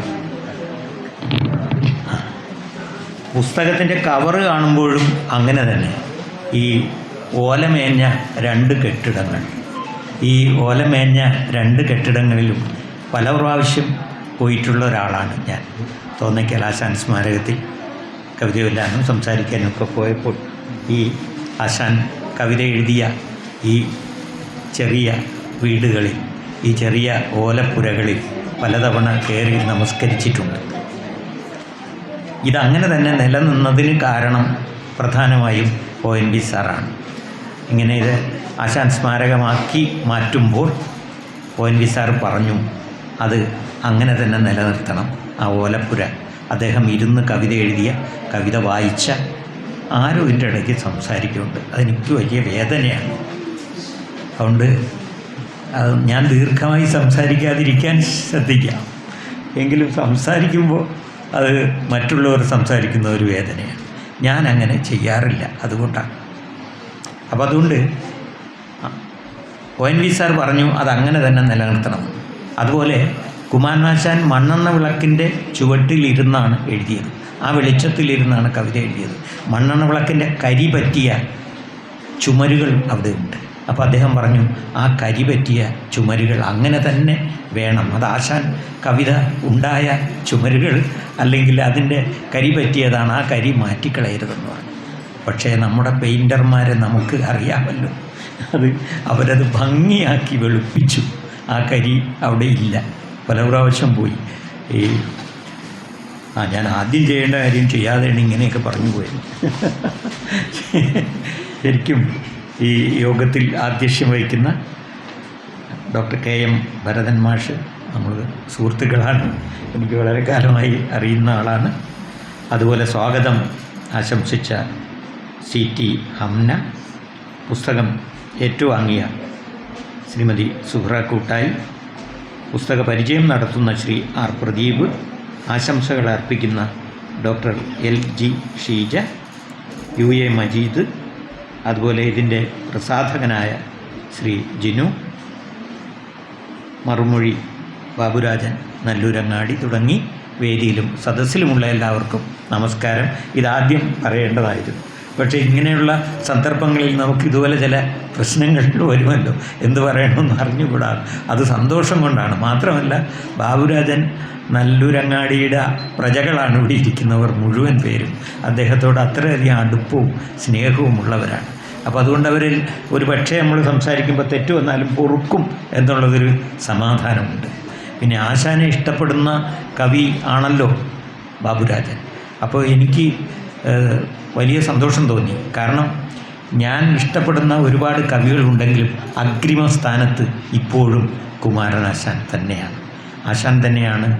ഒരു കവിയെ മാത്രം വായിച്ചാൽ മതി എന്ന് പറഞ്ഞാൽ ഞാൻ കുമാരനാശാനെ വായിച്ചാൽ മതി എന്ന് പറയും. അപ്പോഴും മറ്റെല്ലാ കവികളും ആദരപൂർവ്വം അവരെല്ലാം ഓർത്തുകൊണ്ട് തന്നെയാണ് ഇത് പറയുന്നത്. അപ്പോൾ അങ്ങനെ ആശാനെ ഇഷ്ടപ്പെടുന്ന, ആശാനെ മനസ്സിൽ ധ്യാനിക്കുന്ന ഒരു കവിയുടെ പുസ്തകമാണ് ആശാൻ്റെ മണ്ണിൽ. മാത്രമല്ല, ഈ എനിക്ക് കവിതകൾ മുഴുവൻ വായിച്ചു. ഞാൻ ഒറ്റയിരിപ്പിന് തന്നെ എല്ലാ കവിതകളും വായിച്ചു. ആമുഖവും അവതാരികയും ഒക്കെ ഞാൻ പിന്നീടേ വായിച്ചുള്ളൂ. അങ്ങനെയാണ് ഒരു രീതി. എങ്ങനെയെന്ന് വെച്ചാൽ ഈ അവതാരികയും ആമുഖവും ഒന്നും നമ്മളെ കയറി ഒന്നും ചെയ്യരുത്. സ്വയം ഈ കവിതകൾ സ്വയം സംസാരിക്കട്ടെ. അതുകൊണ്ട് ആ കവിതകൾ മുഴുവൻ ആദ്യം വായിച്ചതിന് ശേഷമാണ് അവതാരികയും ആമുഖവും ഒക്കെ വായിച്ചത്. ഒരു കാര്യം മനസ്സിലായി, ഈ വളരെയധികം ശുഭാപ്തി വിശ്വാസമുള്ള ഒരു കവിയാണ് ബാബുരാജൻ ഈ കവിതകളിലൂടെ കടന്നു പോകുമ്പോൾ. അപ്പോൾ എനിക്ക് വേറൊരു സന്തോഷം തോന്നി. ഞാനും അങ്ങനെയൊക്കെ ശുഭാപ്തി വിശ്വാസമുള്ള ഒരാളാണെന്നാണ് അവകാശപ്പെടുന്നത്. ഒരിക്കൽ മാതൃഭൂമിയിൽ വന്ന 1-2 കവിതകൾ വായിച്ചിട്ട് മാതൃഭൂമിയിൽ തന്നെ ചിത്രകാരനായിരുന്ന JR പ്രസാദ്, ആർട്ടിസ്റ്റ് പ്രസാദ് ചോദിച്ചു, എങ്ങനെയാണ് ഈ കവിത എഴുതുമ്പോൾ അവസാനം ഈ ആത്മവിശ്വാസവും ഈ ശുഭപ്രതീക്ഷയൊക്കെ ഇത് എവിടെ നിന്ന് വരുന്നു എന്ന് ചോദിച്ചു. ഞാൻ പറഞ്ഞു, അതൊന്നും നമ്മളെ പണിയല്ല. ഇതിങ്ങനെ മനസ്സിൽ തോന്നുക, അത് കുറിച്ചെടുക്കുക. എപ്പോഴാണ് എവിടെ വെച്ചാണ് തോന്നുന്നതെന്ന് പറയാൻ പറ്റില്ല. അതുകൊണ്ടാണ് എപ്പോഴും പേനയും അല്പം കടലാസും പോക്കറ്റിൽ കൊണ്ട് നടക്കുന്നത്. എപ്പോഴാണ് ഈ അസുഖം വരുന്നതെന്ന് പറയുമ്പോൾ നിവൃത്തിയില്ലല്ലോ. അപ്പോൾ അങ്ങനെയാണ് അത് എഴുതി വരുമ്പോൾ ഈ ആത്മവിശ്വാസം, ശുഭപ്രതീക്ഷ എങ്ങനെയോ വരികയാണ്. അത് നമ്മളെ പണിയല്ല. കുഞ്ഞിരാമൻ നായരോട് ചോദിച്ചു, കവിതയെക്കുറിച്ച് ചോദിച്ചപ്പോൾ പറഞ്ഞു, എന്താണ് ഈ കവിതയുടെ അർത്ഥമെന്ന് ചോദിച്ചപ്പോൾ കുഞ്ഞിരാമൻ നായർ പറഞ്ഞു, 2 ആൾക്ക് ഇത് എഴുതുമ്പോൾ 2 ആൾക്ക് ഇതിൻ്റെ അർത്ഥം അറിയാമായിരുന്നു. അത് ഒന്ന് ഞാനും പിന്നെ ഗുരുവായൂരപ്പനുമാണ്. ഇപ്പോൾ ഒരാൾക്കേ ഇതിൻ്റെ അർത്ഥം അറിയാവൂ, അത് ഗുരുവായൂരപ്പനാണ് എന്ന് കുഞ്ഞിരാമൻ നായർ മറുപടി പറഞ്ഞിട്ടുണ്ട്. അപ്പോൾ കവിതയിൽ അങ്ങനെയുള്ളൊരു അത്ഭുതമുണ്ട്. കവിത എഴുത്തിൽ പലരും വിചാരിക്കുമ്പോൾ ഇന്ന് ഒരു കവിത എഴുതണം എന്ന് വിചാരിച്ച കവിത എഴുതാൻ പറ്റുകയില്ല എന്നുള്ളതാണ് വ്യക്തിപരമായി എൻ്റെ അനുഭവം. ഇന്ന് യാതൊരു കാരണവശാലും എഴുതുകയില്ല എന്ന് വിചാരിച്ചിരിക്കുമ്പോഴാണ് വാക്കുകൾ വന്നു വീഴുകയാണ്. അല്ലാതെ ആശയമല്ല വരുന്നത്. കവിത എഴുത്തിൽ മേക്കിംഗ് ഇല്ല എന്ന് ഞാൻ പറയും. പുതിയ കാലത്ത് മേക്കിംഗ് ഉണ്ടെന്ന് ഭരതമ്മ ചിലപ്പോൾ പറഞ്ഞെന്ന് വരും. പക്ഷേ മേക്കിംഗ് ഇല്ലാത്ത സാഹിത്യ രൂപമാണ് കവിത. കഥയിൽ മേക്കിംഗ് ഉണ്ട്. കാരണം എങ്ങനെയെങ്കിലും ഒരു പ്ലോട്ട് കിട്ടും, അല്ലെങ്കിൽ ഒരാശയം കിട്ടും. എന്നിട്ട് ഇത് എവിടെ നിന്ന് എഴുതി തുടങ്ങണം, എങ്ങനെ എഴുതി തുടങ്ങണം, നായകനിൽ നിന്ന് തുടങ്ങണോ, നായികയിൽ നിന്ന് തുടങ്ങണോ, ഒരാളിൽ നിന്ന് തുടങ്ങണോ, ഒരു സംഭവത്തിൽ നിന്ന് തുടങ്ങണോ എന്നൊക്കെ വാസുവേട്ടൻ തന്നെ എഴുതി വെച്ചിട്ടുണ്ട്, MT തന്നെ എഴുതി വെച്ചിട്ടുണ്ട്. കവിത അങ്ങനെയല്ല. ആ വാക്കുകൾ തന്നെ പൊടുന്നനെ വരികയാണ്. ആ വരികൾ പിന്നൊരിക്കൽ തോന്നിയില്ല എന്ന് വരും. അത് താളത്തിലാണെങ്കിൽ പിന്നെ ഈ താളത്തിൽ തന്നെ തോന്നി എന്ന് വരികയില്ല. ബസ്സിലൊക്കെ ഇങ്ങനെ തൂങ്ങി പിടിച്ച് പോകുമ്പോൾ ഒരു കൈ ബസ് ഇങ്ങനെ തൂങ്ങി പിടിക്കുകയും ഇടത്തെ കയ്യിൽ ബാഗ് കിടക്കുകയും ഒക്കെ ചെയ്യുന്ന സന്ദർഭങ്ങളിൽ അങ്ങനെ കവിത ഉണ്ടായിട്ടുണ്ട്. അപ്പോൾ അങ്ങനെ ഒരിക്കൽ യാത്ര ചെയ്ത് പോകുമ്പോൾ മഞ്ചേരിക്ക് പോവുകയാണ്. മഞ്ചേരിക്ക് പോകുന്നത് DTP ചെയ്യാൻ കൊടുത്തൊരു സാധനം പ്രൂഫ് നോക്കാൻ പോവുകയാണ്. അപ്പോൾ ഈ ഇരുമ്പുഴിയുടെ അവിടെ എത്തിയപ്പോൾ ബസ്സിൽ നിൽക്കുകയാണ്. അവിടെ ഈ വത്തക്ക മുറിച്ച് വെച്ചിരിക്കുന്നുണ്ട്. ബസ്സിലിരുന്ന് കാണുകയാണ്. ഒരു പച്ചക്കറിക്കടയിലും വത്തക്ക മുറിച്ച് വെച്ചിരിക്കും. ആ വത്തക്ക കണ്ടതും പെട്ടെന്ന് ഇത് മാധവിക്കുട്ടിയാണല്ലോ എന്ന് തോന്നി. കാരണം അവർ മതം മാറിയ ഒരു സമയമായിരുന്നു. പുറം പച്ചയും അകം ചുവപ്പും. പെട്ടെന്ന് 2 വരി തോന്നി. ആദ്യത്തെ 2 വരി തോന്നി. എഴുതാൻ പറ്റുകയില്ല. ആ ബസ്സിൽ തൂങ്ങിപ്പിടിച്ച് നിൽക്കുകയാണ്. അതുകൊണ്ട് ഒരു നിവൃത്തിയില്ല. പക്ഷേ ഈ 2 വരി ഇങ്ങനെ ഉരുവിട്ട് പോയി. കാരണം അത് മറക്കാതിരിക്കണം. അങ്ങനെ ഉരുവിട്ട് ഈ 2 വരി പോയില്ല. നേരെ ചെന്ന് DTP സെൻ്ററിൽ ചെന്നപ്പോഴും ആ കുട്ടി DTP ചെയ്ത സാധനം എടുത്തു തന്നു. ഞാൻ പറഞ്ഞു വേഗം ഒരു കടലാസ് താ എന്ന് പറഞ്ഞു. അവൻ കടലാസ് തന്നു. ഞാൻ അവിടെ ഇരുന്നു. ഭാഗ്യത്തിന് 2 വരിയും അടുത്ത വരിയും ഒക്കെ തോന്നി ആ കവിത പൂർത്തിയായി. അത് എഴുതി കഴിഞ്ഞിട്ട് എന്താണ് എഴുതുന്നത്? ഞാൻ പറയും ഇത് കവിത, ഇങ്ങനെയാണ് ആ കവിത എഴുതുന്നത്. ഇങ്ങനെയാണ് കവിത എഴുതുന്നത്, നിനക്ക് കേൾക്കണോ എന്ന് ചോദിച്ചു. കേൾക്കണം എന്ന് പറഞ്ഞു. അങ്ങനെ ആ കുട്ടിയെ കവിത വായിച്ച് കേൾപ്പിച്ചു. അങ്ങനെ ഒരു കവിത ഉണ്ടാകും. ഇങ്ങനെ ഒരു കാര്യം ഓരോ കവിതയുടെയും പിറവിയിൽ ഉണ്ട് എന്നതാണ് യാഥാർത്ഥ്യം. അതുകൊണ്ട് ഈ മുൻകൂട്ടി ഒരു വിഷയം കിട്ടി അങ്ങനെ എഴുതാനൊന്നും പറ്റില്ല. അതുകൊണ്ട് തന്നെ എല്ലാ സാഹിത്യ രചനാ മത്സരത്തിലും തോറ്റ ഒരു വിദ്യാർത്ഥിയാണ് ഞാൻ. കോളേജിലൊക്കെ പഠിക്കുമ്പോൾ പോയിട്ട് ഒരു വിഷയം തരും. അപ്പോൾ അത് നമ്മൾ ആ വിഷയം വെച്ച് എന്തെങ്കിലും എഴുതി കൊടുക്കും, തോറ്റുപോകും, ജയിക്കില്ല. അതേസമയം സംസ്ഥാന സ്കൂൾ കലോത്സവത്തിന് 10-30 കൊല്ലമായി വിധികർത്താവായി പോവുകയും ഇതുപോലെ കുട്ടികൾക്ക് വിഷയം കൊടുക്കുകയും ചെയ്യുന്ന ഒരു പാപിയാണ് ഞാൻ. മറ്റൊരു വഴിയില്ല അത് തിരഞ്ഞെടുക്കാൻ. ഇതിൽ മികവുള്ള കുട്ടിയെ തിരഞ്ഞെടുക്കാൻ മറ്റൊരു വഴിയില്ല. അതുകൊണ്ട് അങ്ങനെ ചെയ്യേണ്ടി വരുന്നു.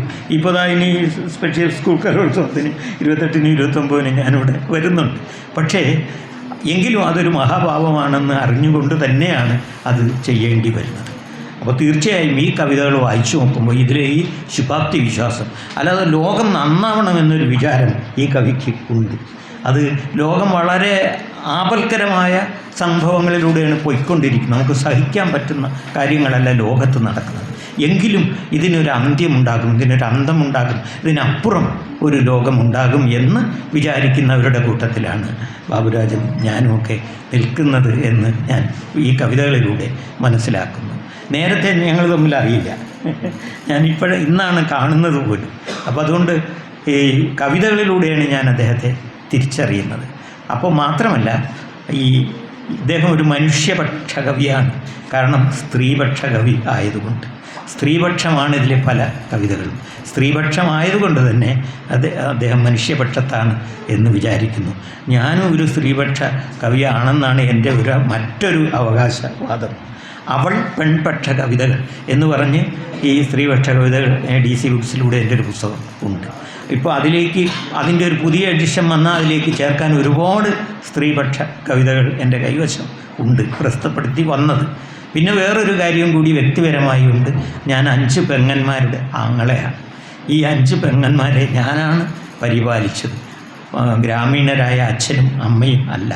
ലോകത്തിൻ്റെ വളവും തിരിവുമൊന്നും അറിഞ്ഞുകൂടാത്ത ശുദ്ധമനസ്കരായ അവരല്ല ഇവരെ പരിപാലിച്ചത്, ഞാൻ തന്നെയാണ്. ഈ വലിയ യോഗങ്ങളിലൊക്കെ ഇവരെയും കൂട്ടി ജാഥ പോലെ ഞാൻ പോകും. ആണുങ്ങളൊക്കെ ഇരിക്കുന്ന സ്ഥലത്തിൻ്റെ മുൻപേ കൂടി ഇവരെ കൊണ്ടുപോകും. കമൻ്റ് അടിക്കട്ടെ എന്ന് വിചാരിച്ച് മറുപടി പറയാൻ ഞാനുണ്ടല്ലോ. അപ്പോൾ അങ്ങനെ അവരെ പരിപാലിച്ച ഒരു ആങ്ങളെയാണ് ഞാൻ. അതുകൊണ്ടും ഞാനൊരു സ്ത്രീപക്ഷ എഴുത്തുകാരനാണെന്നാണ് എൻ്റെ പക്ഷം. അതേ പക്ഷത്ത് തന്നെയാണ് ബാബുരാജന് നിൽക്കുന്നത്. അപ്പോൾ ഞങ്ങൾ തമ്മിൽ വലിയ താതാത്മ്യങ്ങളുണ്ട്. ആ താതാത്മ്യങ്ങൾ ഒക്കെ മനസ്സിലാക്കി കഴിഞ്ഞപ്പോൾ എനിക്ക് തോന്നി, എന്നോട് ഈ പുസ്തകം പറയുന്നുണ്ട്, ഇത് താങ്കൾ തന്നെയാണ് പ്രകാശിപ്പിക്കേണ്ടത് എന്ന്. അങ്ങനെയുള്ള അദ്ദേഹം ബാബുരാജനാണ്, ഞാൻ രാജൻ ബാബുവാണ്. അപ്പോൾ അങ്ങനെയൊക്കെ ഒരുപാട് താതാത്മ്യങ്ങൾ നിൽക്കുമ്പോൾ ഈ പുസ്തകം പിന്നെ എങ്ങനെയാണ് ഞാൻ പ്രകാശിപ്പിക്കാതിരിക്കുക? എന്നോട് പറഞ്ഞപ്പോൾ തന്നെ ഞാൻ ഡയറി നോക്കിയിട്ട് ഈ 22 ഫ്രീ ആയതുകൊണ്ട് ഞാൻ സമ്മതിക്കുകയും വരികയും ചെയ്തു. എൻ്റെ ഒരു രീതി അനുസരിച്ച് ഈ പറയുന്ന സമയത്തിന് അല്പം മുമ്പേ എത്തുക എന്ന്, സഫിഷ്യൻ്റ്ലി ഏർലി എന്നൊരു രീതിയുണ്ട്. കാരണം നമ്മളെ കൊണ്ടൊരാൾ ബുദ്ധിമുട്ടാതിരിക്കാൻ. അതുപോലെ ഇവിടെയും പറഞ്ഞ സമയത്ത് 2:30 മണിക്ക് തന്നെ ഇവിടെ എത്തിപ്പെട്ടു. ഈ പുസ്തകം നോക്കുമ്പോൾ എൻ്റെ ഇപ്പോൾ പ്രസാധകൻ ഇവിടെ തന്നെ ഇരിപ്പുണ്ട്. അപ്പോൾ അത് പറയാതെ വയ്യ. മനോഹരമായ ലേഔട്ടാണ് ഈ പുസ്തകം. എൻ്റെ കവറും കൊള്ളാം, നല്ല കവർ. പക്ഷേ അതിൽ എനിക്കൊരു വിയോജിപ്പുണ്ട്. പുസ്തകത്തിൻ്റെ പേരും ഓഥറുടെ പേരും പുസ്തകത്തിൻ്റെ താഴെ ഒരിക്കലും വരാൻ പാടില്ല, മുകളിൽ വരണം. പുസ്തകത്തിൻ്റെ പേരും ഓഥറുടെ പേരും മുകളിൽ വരണം. എന്തുകൊണ്ടെന്നാൽ പുസ്തക കടയിൽ ഇതിൻ്റെ മീതെ പുസ്തകങ്ങൾ കയറും. അപ്പോൾ ഇതിൻ്റെ അടിയിൽ കിടക്കുന്ന ഈ സംഗതി പോകും. പക്ഷേ ചിത്രകാരന്മാരെപ്പോഴും അവരുടെ ചിത്രം കാര്യമായി കൊടുക്കുകയും പുസ്തകത്തിൻ്റെ പേരും ഓഥറുടെ പേരും താഴെ കൊടുക്കുകയും ചെയ്യും. ഞാനിത് നേരത്തെ മനസ്സിലാക്കിയിട്ടുള്ളതുകൊണ്ട് എൻ്റെ എല്ലാ പുസ്തകത്തിനും പുസ്തകത്തിൻ്റെ പേരും ഓഥറുടെ പേരും മുകളിൽ തന്നെ കൊടുക്കാൻ DC ബുക്സിനോട് പറയുകയും അവരത് പാലിക്കുകയും ചെയ്തിട്ടുണ്ട്. മാത്രമല്ല അവർ പാലിച്ചിട്ട് ഇതൊക്കെ ഒരു പുസ്തക പ്രകാശന സമയത്ത് പറയാവുന്ന കാര്യങ്ങളാണെന്ന് എനിക്ക് തോന്നുന്നു. അപ്പോൾ അതുകൊണ്ട് മാത്രമല്ല DC ബുക്സിൽ എൻ്റെ പുസ്തകം ഫൈനൽ പ്രൂഫ് ഞാൻ കാണണം എന്ന് പറയാറുണ്ട്. അപ്പോൾ അന്ന് അവർ അവിടെ നിന്ന് ചോദിച്ചു, അപ്പോൾ ഫൈനൽ പ്രൂഫ് കാണണം എന്ന് പറയുന്നത് ഞങ്ങളെ വിശ്വാസമില്ലാഞ്ഞിട്ടല്ലേ എന്ന് ചോദിച്ചു. അപ്പോൾ ഞാൻ പറഞ്ഞു, ഫൈനൽ പ്രൂഫ് കാണണമെന്ന് പറഞ്ഞത് എന്തിനാണെന്ന് അത് തിരിച്ചു വരുമ്പോൾ നിങ്ങൾക്ക് മനസ്സിലാകും എന്ന് പറഞ്ഞു. അങ്ങനെ പ്രൂഫ് തിരിച്ചു കൊടുത്തപ്പോൾ അവർ സമ്മതിച്ചിരിക്കുന്നു എന്ന് പറഞ്ഞു. അങ്ങനെ നമ്മളിലൊരു വിദഗ്ധനാണെന്നല്ല, ഇതിലുള്ളൊരു താല്പര്യം കൊണ്ട്, ഒരു ഭാഷാ പണ്ഡിതനോ ഒന്നുമല്ല, പക്ഷേ ഭാഷയോടുള്ള താല്പര്യം കൊണ്ട് ഭാഷയെക്കുറിച്ച് ആരെന്ത് എഴുതിയാലും വായിക്കും, അത് മറ്റെന്ത് മറന്നാലും തലയിൽ കിടക്കുകയും ചെയ്യും. അതുകൊണ്ടാണ് അങ്ങനെയുള്ളൊരു താല്പര്യമുണ്ട്. അത് അച്ചടിക്കും രൂപകൽപ്പനയ്ക്കും എൻ്റെ മാഗസിൻ്റെ വിശേഷാൽ പ്രതിക്ക് പുരസ്കാരങ്ങൾ ലഭിച്ചിട്ടുണ്ട്.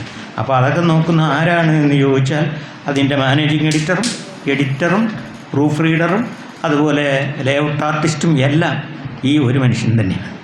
അതിങ്ങനെ അങ്ങനെയാണത് 44 വർഷം പൂർത്തിയാക്കി 45-ാം വർഷത്തിലെ ഡിസംബറിലൊക്കെ DTPക്ക് കൊടുത്തിട്ടാണ് ഇവിടെ വന്ന് നിൽക്കുന്നത്. ഇതിലൊക്കെ ഒരു വല്ലാത്തൊരു ഉന്മാദമുണ്ട്. ആഹ്ലാദം, സന്തോഷം എന്നൊന്നും അല്ല പറയേണ്ടത്, ഒരു ഉന്മാദമുണ്ട്. ആ ഉന്മാദമാണ് നമ്മളെ കൊണ്ട് കവിത എഴുതിക്കുന്നതും കവിത വായിപ്പിക്കുന്നതും ജീവിതത്തിൻ്റെ എല്ലാ ആഹ്ലാദങ്ങളിലും പങ്കെടുക്കുകയും ചെയ്യുന്നത്. അപ്പോൾ നമുക്ക് ഈ ലോകം നശിച്ചു പോകാൻ ഇഷ്ടപ്പെടുന്നില്ല. ലോകം വളരെ കുഴപ്പം പിടിച്ചതാണെന്ന് എല്ലാവരും പറയുമ്പോൾ തന്നെ 1.5 പവൻ്റെ മാല കളഞ്ഞുപോയ സ്ത്രീയെ അമ്പലത്തിൻ്റെ മുറ്റത്തിരുന്ന് നിലവിളിക്കുമ്പോൾ എവിടെയുള്ള ഒരു സഹോദരി അവരുടെ 1.5 പവൻ്റെ മാല കൊണ്ടു കൊടുത്തത് നിങ്ങൾ വായിച്ചിരിക്കും ഇല്ലേ? വായിച്ചിട്ടില്ലേ? അങ്ങനെ ഉണ്ടായിട്ടുണ്ട്. അതുപോലെ ഒരു പോലീസുകാരി പിന്നെ ആശുപത്രിയിൽ കഷ്ടപ്പെട്ട് കിടക്കുന്ന സ്ത്രീക്ക് പൈസ ഇല്ലാഞ്ഞിട്ട് അവരുടെ വള ഊരി കൊടുക്കുകയാണ്. അപ്പോൾ ഇതൊക്കെ നമ്മൾ വായിക്കുന്നു. ഇതിനല്ല ഇപ്പോഴും പ്രാധാന്യം മാധ്യമങ്ങൾ കൊടുക്കുക, നെഗറ്റീവ് വാർത്തകൾക്കാണ് പ്രാധാന്യം കൊടുക്കുക. അതുകൊണ്ടാണ് ഇതെല്ലാം അറിഞ്ഞു കൂടാതെ പോകുന്നത്. പക്ഷെ തീർച്ചയായും ഈ ലോകം അങ്ങനെ, ലോകത്തിന് ഒരുപാട് ഒരുപാട് വേദനകൾ ഉണ്ട്, ഒരുപാട് കഷ്ടപ്പാടുകളുണ്ട്. പക്ഷേ ഇതൊരു നശിച്ച ലോകമാണ് എന്ന് പറയാൻ വയ്യ. ചില നാശങ്ങളുണ്ട്, ശരിയാണ്, അതൊക്കെ പരിഹരിക്കപ്പെടുകയും ചെയ്യും. അങ്ങനെയുള്ളൊരു വലിയ ശുഭാപ്തി വിശ്വാസം ഈ കവിതകളിൽ ഉണ്ട്. ഒരുപക്ഷെ നമ്മൾ വർത്തമാനം പറയുന്ന രൂപത്തിലാണ് ഇതിലെ കവിതകൾ എഴുതപ്പെട്ടിട്ടുള്ളത്. ഇത് മുഴുവൻ വായിക്കുമ്പോൾ എനിക്ക് ആദ്യം തോന്നി, ഞാൻ വൃത്തത്തിലും വൃത്തമില്ലാതെയും താളത്തിലും താളമില്ലാതെയും എഴുതുന്ന ഒരാളാണ്. മനസ്സിൽ താളത്തോടു കൂടി വന്നാൽ അതങ്ങനെ സ്വീകരിക്കും. അതല്ല, ഗദ്യത്തിലാണ്, ശുദ്ധ ഗദ്യത്തിലാണ് വരുന്നതെങ്കിൽ അതങ്ങനെ അങ്ങ് എഴുതും. ഒരച്ഛൻ കറുത്ത മക്കളും വെളുത്ത മക്കളും ഉണ്ടാകുന്നത് പോലെ രണ്ടും മക്കൾ തന്നെയാണ്, ആരെയും ഉപേക്ഷിക്കാൻ വയ്യ. അങ്ങനെയുള്ളതുകൊണ്ട് ഞാനിത് നോക്കുമ്പോൾ അയ്യോ, അങ്ങനെ താളത്തിലുള്ളതില്ലേ? അപ്പോൾ ഉണ്ട്. ആശാൻ്റെ മണ്ണിൽ എന്നുള്ള കവിത താളത്തിൽ ആണ്. പിന്നീട് ഒരു ജീവിതലഹരി എന്ന കവിതയും താളത്തിലാണ്. അപ്പോൾ അത് പറ്റും എന്നുള്ളതാണ്. ഈ ഒരു പക്ഷേ ഞാൻ എഴുതിയതുപോലെയോ എനിക്ക് മുൻപുള്ളവർ എഴുതിയതുപോലെയോ അല്ല ഇതിലെ ഒരു കവിതയും. അതാണ് ഇതിൻ്റെ ഒരു സവിശേഷത. ഇങ്ങനെ ഈ രൂപത്തിൽ എഴുതിയ കവിത വേറെയൊന്നും വായിച്ചിട്ടില്ല. അങ്ങനെ ഒരു സവിശേഷത ഈ കവിതകൾക്കുണ്ട്. അതുകൊണ്ട് ഞാൻ ഈ വാചാപ്രസംഗം നടത്തുന്നതിനേക്കാൾ ചില കവിതകൾ വായിക്കാം, അതാണ് ശരി എന്ന് എനിക്ക് തോന്നുന്നു.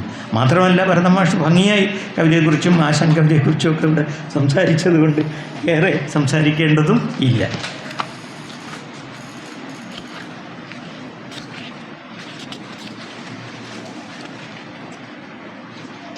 ആദ്യമായി ആശാൻ്റെ മണ്ണിൽ എന്ന കവിത.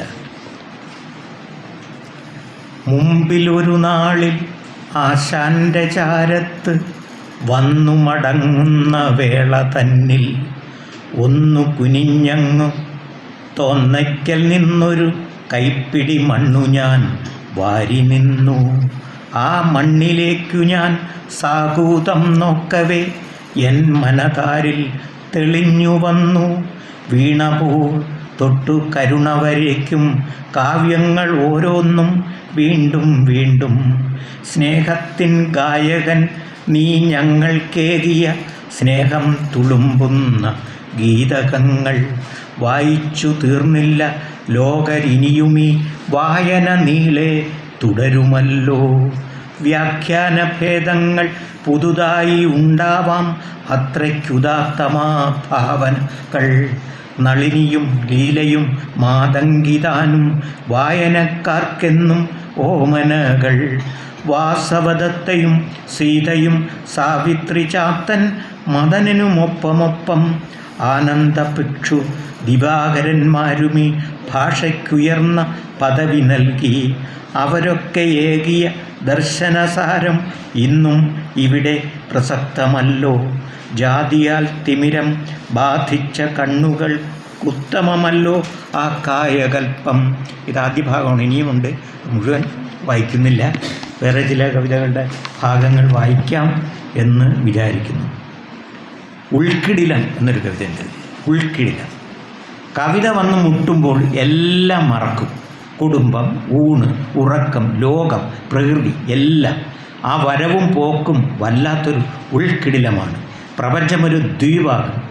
അതിലിരുട്ടോ വെളിച്ചമോ എന്നറിയാത്തൊരവസ്ഥയിൽ സുഖവും ദുഃഖവും ശബ്ദവും മൗനവും സന്ധിക്കും വേളയിൽ ഞാൻ അലിഞ്ഞു തീരും. കവിത എഴുത്തിനെക്കുറിച്ചുള്ള ഒരു വളരെ നല്ല കവിത, വളരെ വ്യത്യസ്തവുമാണ്. ഇങ്ങനെ ആരും എഴുതിയിട്ടില്ല എന്നാണ് എനിക്ക് തോന്നുന്നത്. ആത്മരാഗം എന്നൊരു കവിതയുണ്ട്.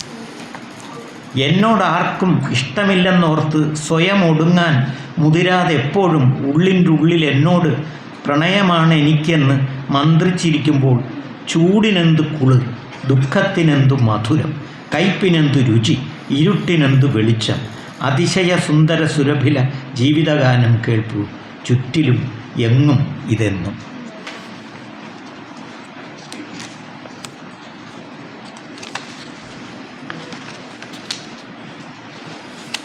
ചെറുപ്പമായിരിക്കാൻ, അതിവിടെ ആരോ വായിച്ചു തോന്നുന്നല്ലേ, ചെറുപ്പമായിരിക്കാൻ.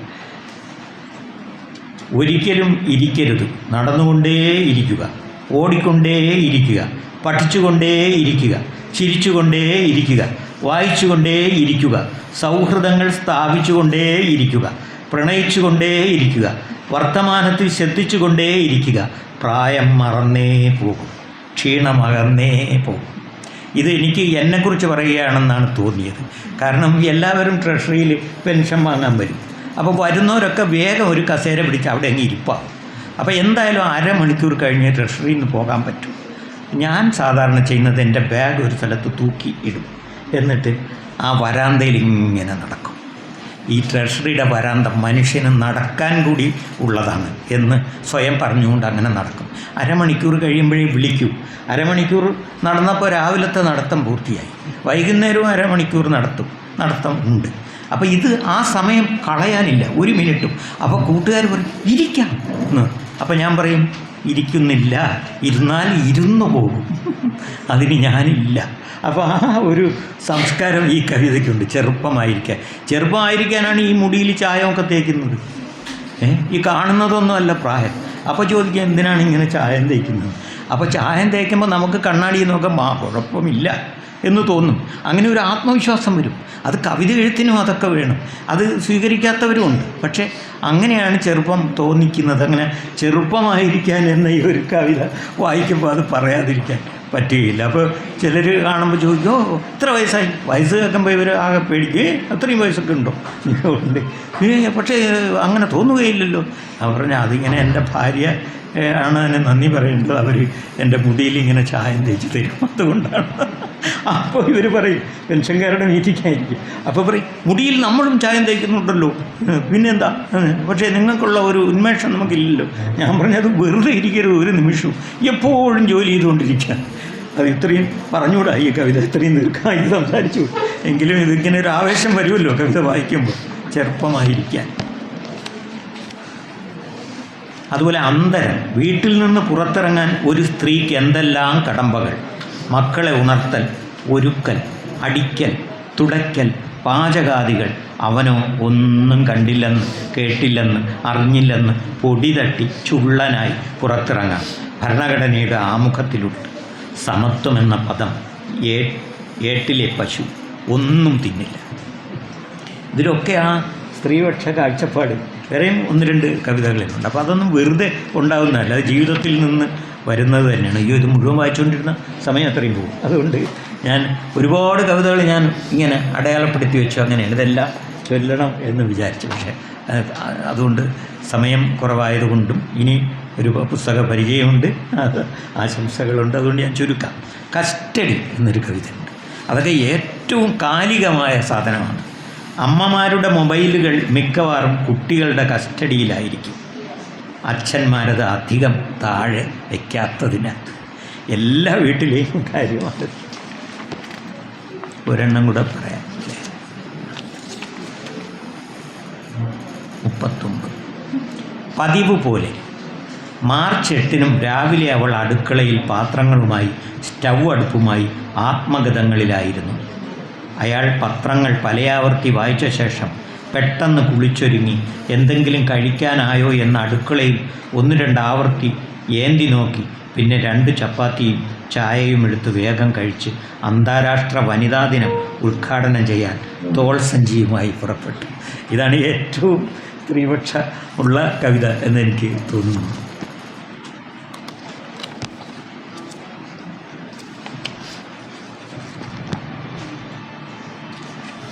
ജീവിതലഹരി, അത് വഞ്ചിപ്പാട്ട് ശീലിൽ എന്നെഴുതിയിട്ടുണ്ട്.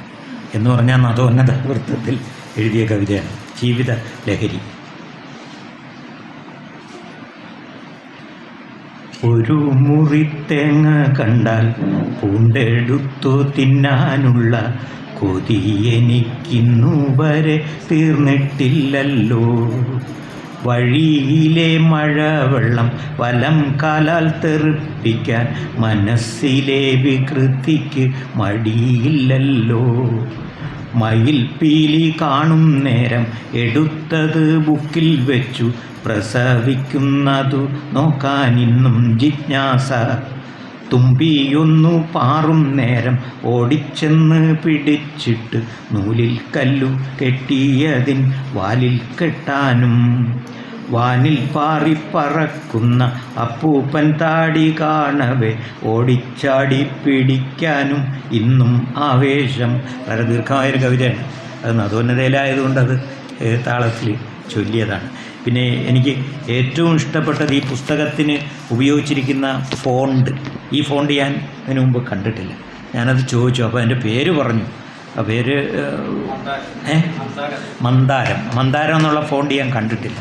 എൻ്റെ മാസിക ഇന്ദുലേഖ ഫോണ്ടിലാണ് അടിക്കുന്നത്. അതിലൊരു സ്വാർത്ഥമുണ്ട്.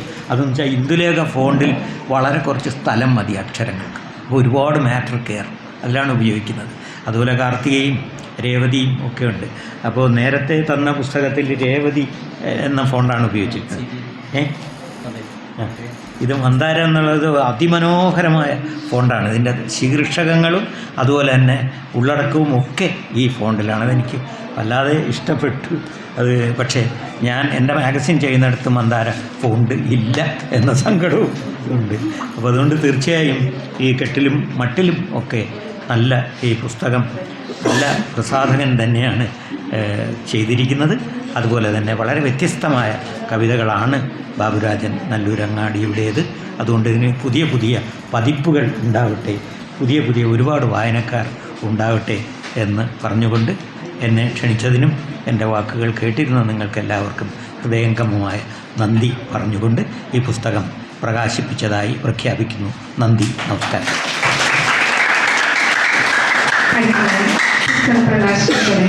പുസ്തകം ഏറ്റുവാങ്ങിയ എഴുത്തുകാരി ശ്രീമതി സുഹറ കൂട്ടാനെ സ്നേഹപൂർവ്വം ക്ഷണിക്കുന്നു.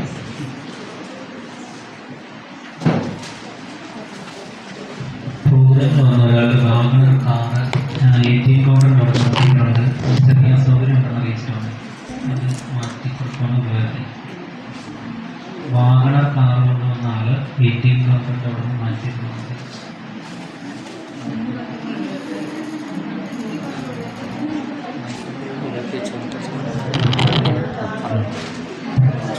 ഏറ്റവും പ്രിയപ്പെട്ടവരെ, വളരെ സന്തോഷമുള്ള ഒരു സായാഹ്നത്തിലാണ് നമ്മൾ നിൽക്കുന്നത്. എഴുത്തച്ഛൻ്റെ മണ്ണിൽ. അതും എനിക്ക് ഏറ്റവും പ്രിയപ്പെട്ട എൻ്റെ സുഹൃത്ത്. ഞങ്ങൾ 1993 ഫറൂഖ് ട്രെയിനിങ് കോളേജിൽ ഒന്നിച്ച് BEd ചെയ്തവരാണ്. അന്ന് തുടങ്ങിയ ആ സൗഹൃദം ഇന്നും ഇങ്ങനെ മനോഹരമായി തുടരുകയാണ്. എപ്പോൾ കാണുമ്പോഴും ഒരു ആമുഖമില്ലാതെ സംസാരിക്കുന്ന ഒരു സുഹൃത്താണ്. ഒരു നാടൻ മനുഷ്യൻ, നാട്ടുംപുറത്തുകാരൻ, നഗരവൽക്കരണം ഒട്ടും ഏശാത്ത നിഷ്കളങ്കൻ എന്നൊക്കെ എനിക്ക് തോന്നാം ഇടശ്ശേരിയുടെയൊക്കെ കഥാപാത്രങ്ങൾ പോലെ. അപ്പോൾ ഈ 93-94 കാലഘട്ടത്തിൽ ഞാൻ കോളേജിൽ നിന്ന് തന്നെ പ്രസംഗിക്കാനൊക്കെ തുടങ്ങും.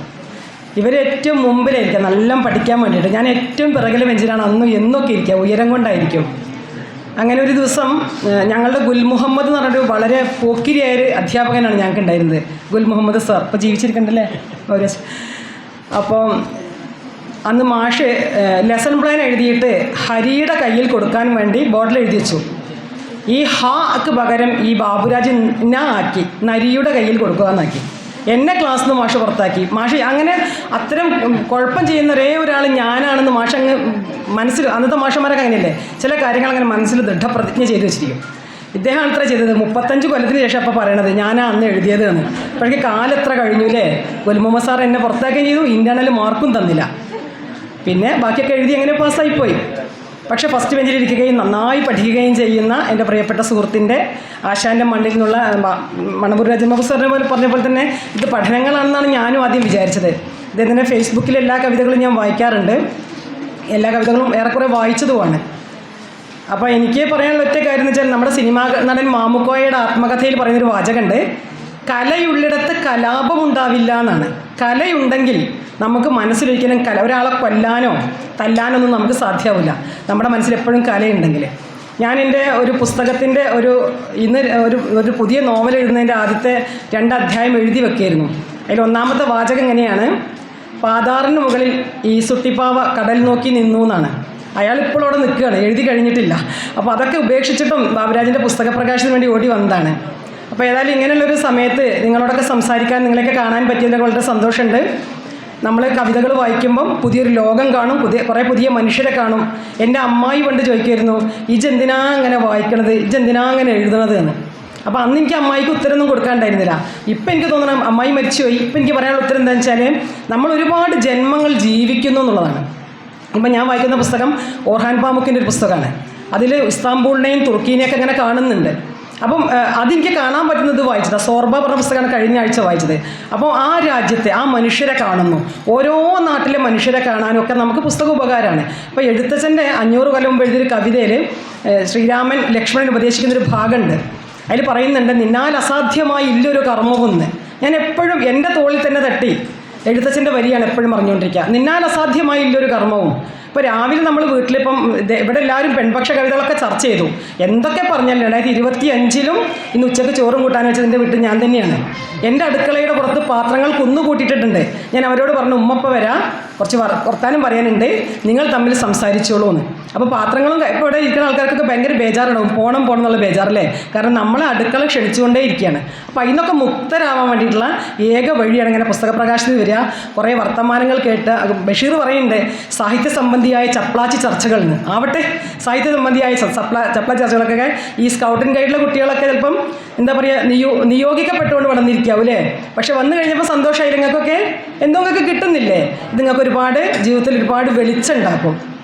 ഈ വെളിച്ചം നമുക്ക് എവിടെ നിന്നും കിട്ടൂല, ഇത്തരം സന്ദർഭങ്ങളിൽ മാത്രമാണ് ഇങ്ങനെ ഈ മഹത്തുക്കളുടെയൊക്കെ വചനങ്ങൾ നമ്മൾ കേട്ടില്ല, ഇവരൊക്കെ പറഞ്ഞ വാക്കുകൾ നമ്മൾ കേട്ടു. നമുക്ക് പെട്ടെന്ന് ഒരു പുതിയ മനുഷ്യരാകാൻ വേണ്ടി പറ്റും.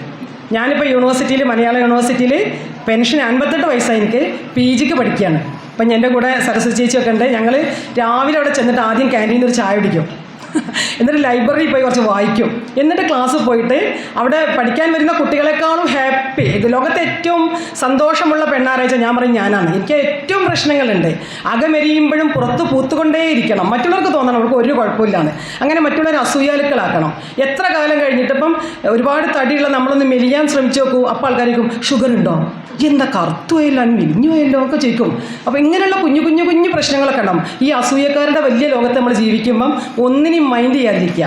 ഞാൻ എൻ്റെ വഴിയാണ് ശരി എന്നങ്ങോട്ട് വിശ്വസിക്കുക, മുന്നോട്ട് പോവുക.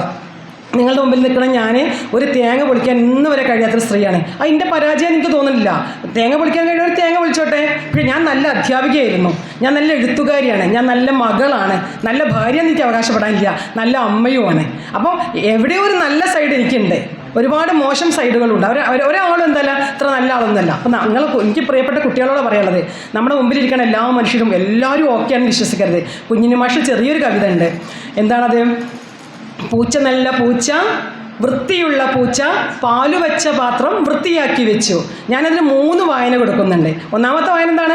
പൂച്ച നല്ല പൂച്ചയാണ്, വൃത്തിയുള്ള പൂച്ചയാണ്, പാല് വെച്ച പാത്രം വൃത്തിയാക്കി വെച്ചു. രണ്ടാമത്തെ വായന എന്താണ്?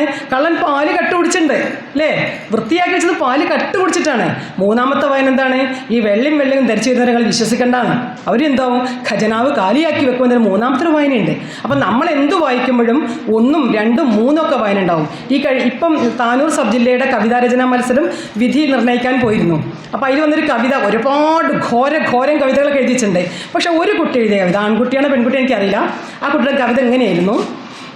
വാഴക്കൈമേലിരുന്ന് കാക്ക കരഞ്ഞു, ഉമ്മ പറഞ്ഞു വിരുന്നുകാരാരോ വരും, ബാപ്പ പറഞ്ഞു അന്ധവിശ്വാസം. ബാപ്പ അങ്ങനെ പറയൂ, കാരണം ബാപ്പയുടെ കയ്യിൽ 5 പൈസ ഇല്ലല്ലോ എന്നാണ് കവിത. മനസ്സിലായോ? വലിയ ദർശനാണല്ലേ. എന്താണ്? വാഴക്കൈമേലിരുന്ന് കാക്ക കരഞ്ഞു, ഉമ്മ പറഞ്ഞു വിരുന്നുകാരാരോ, ഒരുമ്മയുടെ പ്രതീക്ഷയാണ്. ബാപ്പ പറഞ്ഞു അന്ധവിശ്വാസം. കുട്ടി പറയാണ് ബാപ്പ അങ്ങനെ പറയൂ, ബാപ്പയുടെ കയ്യിൽ 5 പൈസ ഇല്ലല്ലോ, വിരുന്നുകാർ വന്നാൽ കോഴി വാങ്ങാൻ പോകണം അല്ലേ, ചിക്കൻ വാങ്ങണ്ടേ, നെയ്ച്ചോറ് വെക്കണ്ടേ.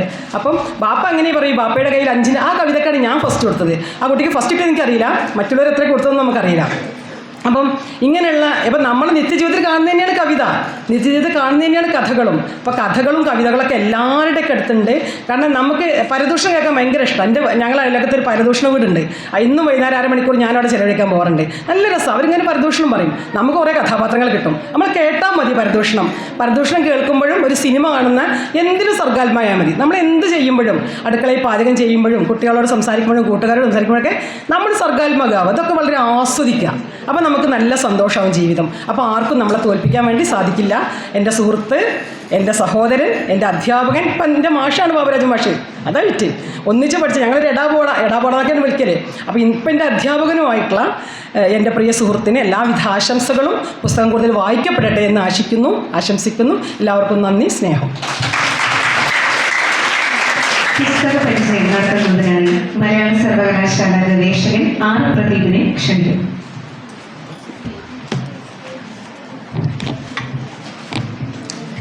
ഏറെ പ്രിയമുള്ളവരെ, ബാബുരാജൻ മാഷിൻ്റെ 71 കുഞ്ഞു കവിതകളുടെ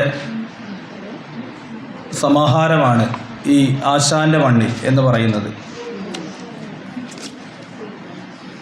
പുസ്തകത്തെക്കുറിച്ച് ഇവിടെ സംസാരിച്ച ആളുകളൊക്കെ പറഞ്ഞു. കവിതയുടെ ചില ഭാഗങ്ങൾ രാജൻ ബാബു മാഷ് ചൊല്ലുകയുണ്ടായി. അതുകൊണ്ട് എനിക്ക് തോന്നിയ ചില കാര്യങ്ങൾ ഞാനിവിടെ പറയാം. അവതാരികയിൽ സുഷമ ടീച്ചർ പറയുന്നത് പോലെ കവി പറയുന്നുണ്ട് കവിതയിൽ തന്നെ, കവിത വന്ന് തൊട്ടുപിടിക്കുമ്പോൾ എല്ലാം മറന്നെഴുതുന്ന കവിതകളാണ് ഇത്. സുഷമ ടീച്ചർ പറഞ്ഞതുപോലെ കവിത വന്ന് തൊട്ടുപിടിക്കുമ്പോൾ എല്ലാം മറന്നെഴുതപ്പെട്ട, മാനവികതയുടെ പക്ഷത്ത് ഉറച്ചു നിൽക്കുന്ന, കുറുങ്കവിതകളെന്നോ ഹൈക്കു കവിതകളെന്നോ വിളിക്കാവുന്ന, എന്നാൽ ലളിതമായ ഭാഷയാണെങ്കിലും ചിന്തയുടെ അഗാധ തലങ്ങളിലേക്ക് നമ്മെ കൊണ്ടുപോകുന്ന 71 കവിതകളുടെ സമാഹാരം. അതാണ് ആശാൻ്റെ മണ്ണിൽ. ആശാൻ്റെ മണ്ണിൽ എന്ന കവിതയോടെയാണ് ഈ പുസ്തകം ആരംഭിക്കുന്നത്. ആശാൻ സ്മാരകത്തിൽ, തോന്നയ്ക്കൽ ആശാൻ സ്മാരകത്തിൻ്റെ മുറ്റത്ത് നിന്നുകൊണ്ട് ഒരു പിടി മണ്ണുമായി അതിലേക്ക് നോക്കുമ്പോൾ കവിയുടെ മനസ്സിലേക്ക് ആശയഗംഭീരനായ ആശാൻ്റെ കവിതകൾ ഓരോന്നോരോന്നായി കടന്നു വരികയാണ്. സ്വാതന്ത്ര്യം തന്നെ അമൃതം എന്ന് എഴുതിയ ആശാൻ്റെ തൂലിക, വാളിനേക്കാൾ മൂർച്ചയുള്ള ആ തൂലിക എല്ലാ വിധത്തിലുമുള്ള വിലക്കുകളെയും ജാതി ചിന്തകളുടെയും മതിലുകളെല്ലാം തകർത്ത് കളയുന്നു. അത്തരത്തിൽ നവോത്ഥാനത്തിലേക്കുള്ള ഒരു പ്രയാണത്തിൻ്റെ പ്രതീകമായിട്ട് അത് മാറുകയാണ്. ഇവിടെ പറഞ്ഞ പോലെ തന്നെ സ്ത്രീപക്ഷ കവിതകൾ ഏറെയുണ്ട് ഈ കൃതിയിൽ. സ്ത്രീ പുരുഷ സമത്വത്തെക്കുറിച്ച് ഘോരഘോരം പ്രസംഗിക്കുകയും ചർച്ച ചെയ്യുകയും ഒക്കെ ചെയ്യുന്ന ഒരു പുരുഷ വിഭാഗം ഒരു സമൂഹത്തിലുണ്ട്. സ്വന്തം വീട്ടിൽ ചെല്ലുമ്പോൾ ഈ പറഞ്ഞ ആളുകൾ തന്നെ സ്ത്രീകൾക്ക് വിലക്ക് ഏർപ്പെടുത്തുകയും ഒന്ന് പറയുകയും ഒന്ന് പ്രവർത്തിക്കുകയും ചെയ്യുന്ന തരത്തിലുള്ള ഒരു സമൂഹമാണ് ഇന്നും നമുക്ക് കാണാനുള്ളത്. ഇവിടെ മാഷ് വായിക്കേണ്ടായി കവിത. പതിവ് പോലെ എന്ന കവിതയിൽ വീട്ടിലുള്ള ഒരിക്കലും നമുക്കറിയാം എത്ര ചെയ്താലും തീരാത്ത വീട്ടുജോലി മുഴുവൻ ചെയ്ത് വീട്ടിലുള്ള അംഗങ്ങളെ എല്ലാം ഭക്ഷണം കഴിപ്പിച്ച് സ്വയം കഴിച്ചെന്ന് മാത്രം വരുത്തി വനിതാ ദിനം ഉദ്ഘാടനം ചെയ്യാൻ വേണ്ടി പോകുന്ന ഒരു സ്ത്രീയെയാണ് നമുക്ക് പതിവ് പോലെ എന്ന കവിതയിൽ കാണാൻ കഴിയുക. അതുപോലെ അന്തരം, സിങ്കിലെ പാത്രങ്ങൾ, ചിന്താസമയം തുടങ്ങിയ കവിതകളൊക്കെ തന്നെ സ്ത്രീ കേന്ദ്രിതമാണ് നമ്മുടെ സമൂഹം. യഥാർത്ഥത്തിൽ സ്ത്രീ കേന്ദ്രിതമായ നമ്മുടെ സമൂഹത്തിൽ പുരുഷൻ ആധിപത്യം സ്ഥാപിച്ചുകൊണ്ട് അധികാരം പ്രയോഗിച്ചുകൊണ്ട് പുരുഷ കേന്ദ്രിതമാണ് എന്ന് സ്ഥാപിച്ചെടുക്കുകയാണ് ചെയ്തിട്ടുള്ളത്. ഇക്കാര്യങ്ങൾ വിശദമായിട്ട് ശ്രീജ ടീച്ചറുടെ തന്നെ ലേഖനത്തിൽ വിശദമായി പറയുന്നുണ്ട്. അപ്പോൾ അത്തരത്തിലുള്ള ഒരു സ്ത്രീ കേന്ദ്രിതമായ സമൂഹമാണ് നമ്മുടേത് എന്നുള്ളത് ഉറച്ചു പറയുകയാണ് യഥാർത്ഥത്തിൽ ചിന്താസമയം എന്ന കവിത വായിക്കുമ്പോൾ നമുക്ക് മനസ്സിലാക്കാൻ കഴിയുക. ഈ ഒരു കാലഘട്ടത്തെക്കുറിച്ച് നമുക്കറിയാം, ഒരു ആപൽക്കരമായ ഒരു കാലഘട്ടമാണ് എന്നൊക്കെ പറയേണ്ടായി. നന്മകളും തിന്മകളുമുണ്ട്. നമ്മുടെ മാധ്യമങ്ങളൊക്കെ രാജൻ ബാബു മാഷ് പറഞ്ഞതുപോലെ നിർഭാഗ്യവശാൽ അതിൻ്റെ നെഗറ്റീവ് വശങ്ങൾ മാത്രം എടുത്ത് പറയുകയാണ് ചെയ്തിട്ടുള്ളത്. ഇന്ന് ഒരു പരിധി വിട്ട് ഉള്ള വ്യക്തി സ്വാതന്ത്ര്യം ഉണ്ട്. വ്യക്തി സ്വാതന്ത്ര്യം വേണം. അതൊക്കെ നമ്മൾ പൊരുതി നേടിയതാണ്. സമൂഹത്തിന് കാലത്തിനനുസരിച്ചുള്ള മാറ്റങ്ങൾക്കനുസരിച്ച് ഒരുപാട് പുരോഗതി കൈവരിച്ചിട്ടുണ്ട്. പക്ഷേ എന്തും ആർക്കും എവിടെയും ചെയ്യാം എന്നുള്ള ഒരു നിലയിലേക്ക് നമ്മുടെ സമൂഹം മാറിക്കഴിഞ്ഞു. അതുകൊണ്ടാണ് കുടുംബ ബന്ധങ്ങളുടെ ശൈഥില്യം ഉണ്ടാകുന്നത്. സ്വന്തം ആളുകളെ പോലും ഇല്ലാതാക്കാനുള്ള അത്തരത്തിലുള്ള വാർത്തകളൊക്കെ ദിനവും നമ്മൾ കണ്ടുകൊണ്ടിരിക്കുന്നത്. അപ്പോൾ ഇതിനെയൊക്കെ ചോദ്യം ചെയ്യുകയും ഇത്തരത്തിലുള്ള പ്രശ്നങ്ങളെയൊക്കെ ഇല്ലാതാക്കിക്കൊണ്ട് ഉള്ള ഒരു ലോകത്തെ കവി സ്വപ്നം കാണുന്നുണ്ട്. അത് നമ്മുടെ യുവത്വമൊക്കെ യഥാർത്ഥത്തിൽ യുവാക്കളൊക്കെ യുവജനങ്ങൾ ലഹരിക്ക് അടിമപ്പെട്ടു പോകുന്നതും ഇത്തരത്തിലുള്ള അക്രമ സ്വഭാവം കാണിക്കുന്നതും ഒക്കെ ഈ വ്യക്തി സ്വാതന്ത്ര്യം പരിധി വിട്ട് പോകുന്നത് കൊണ്ടാണ്. യഥാർത്ഥത്തിൽ ഇത് അവരെ കുറ്റം പറയുന്നതുകൊണ്ട് പ്രയോജനമില്ല. എല്ലാവരും ഈ പറഞ്ഞ ഭരണകൂടമൊക്കെ അടിച്ചേൽപ്പിക്കുന്ന ചില വ്യവസ്ഥകൾക്ക് മുന്നിൽ നിർബന്ധിതരായി പോവുകയാണ്, അതിന് അടിമപ്പെടാൻ നിർബന്ധിതരായി പോവുകയാണ്. അപ്പോൾ അതിൻ്റെ കാരണം കൊണ്ടാണ് ഇതൊക്കെ സംഭവിക്കുന്നത്. ഒരു കാലത്ത് ജീവിതത്തിൻ്റെ ലഹരി എന്ന് പറയുന്നത് ആദ്യ ഭാഗങ്ങളൊക്കെ ഇവിടെ വായിക്കേണ്ടായി. ജീവിതത്തിൻ്റെ ലഹരി ജീവിതത്തിലെ വളരെ സന്തോഷമുള്ള നിമിഷങ്ങളായിരുന്നു.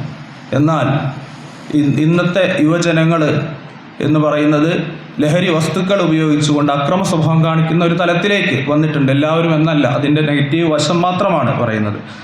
അത് ജീവിത ലഹരി എന്ന കവിതയിൽ കവി സൂചിപ്പിക്കുന്നുണ്ട്. ധാരാളം സൈബർ പദങ്ങൾ നമുക്ക് ഈ കവിതകളിൽ കാണാൻ സാധിക്കും. കവി വർത്തമാനകാലത്തിൽ നിന്നുകൊണ്ടാണ് നമ്മളോട് സംവദിക്കുന്നത്. ഭൂതകാലത്തിൽ അഭിനമിക്കുന്നവരെയോ ഭാവിയിലേക്ക് മാത്രം കണ്ണും നട്ടിരിക്കുന്നവരെയോ അവരിലല്ല യഥാർത്ഥത്തിൽ ഭാവി കുടികൊള്ളുന്നത്, അല്ലെങ്കിൽ നമ്മൾക്ക് വിശ്വാസം അർപ്പിക്കാൻ കഴിയുന്നത് എന്ന് കവി തന്നെ പറയുന്നുണ്ട്.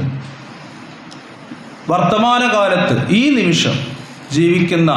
നിമിഷത്തിന് വേണ്ടി ജീവിക്കുന്ന വർത്തമാനകാലത്ത് ജീവിക്കുന്ന ആളുകളാണ് യഥാർത്ഥത്തിൽ നമ്മുടെ ഭൂതകാലത്തിലും ഭാവിയിലും നമ്മൾ അവരിലാണ് പ്രതീക്ഷ അർപ്പിക്കേണ്ടത് എന്ന് കവി സൂചിപ്പിക്കുന്നുണ്ട്.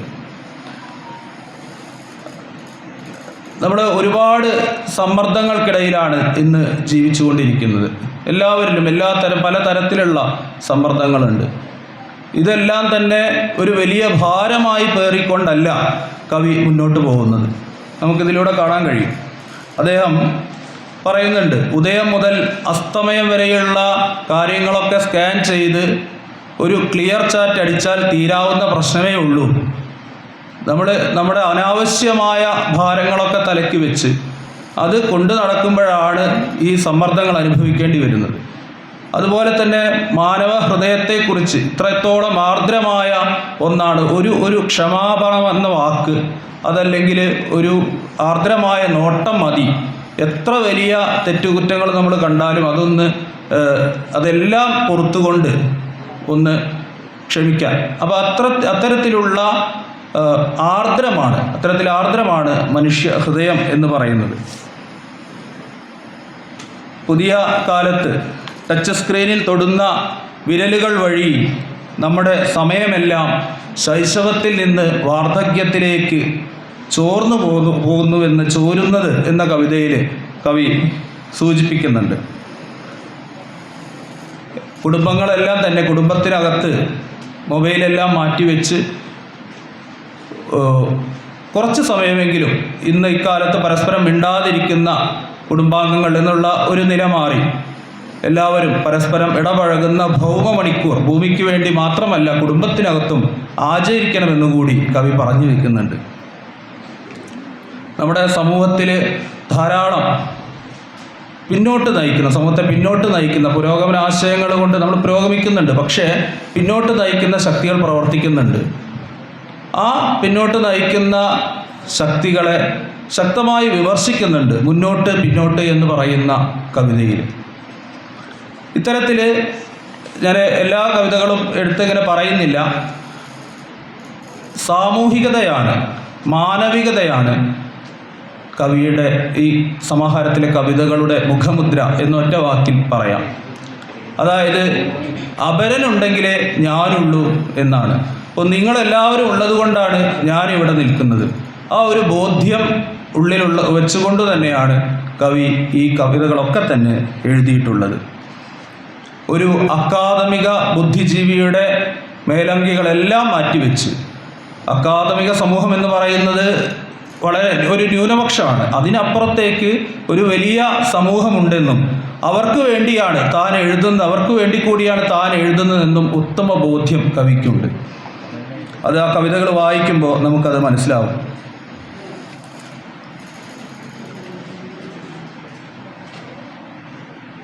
ഈ ഒരു പുസ്തകം ഇവിടെ പരിചയപ്പെടുത്തുന്നതിൽ എനിക്ക് അതിയായ സന്തോഷമുണ്ട്.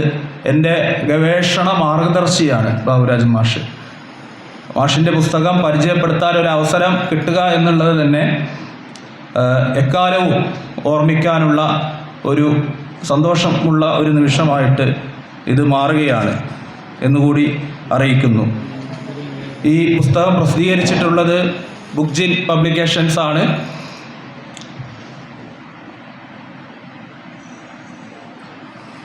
എല്ലാവരും ഈ പുസ്തകം വായിക്കണം.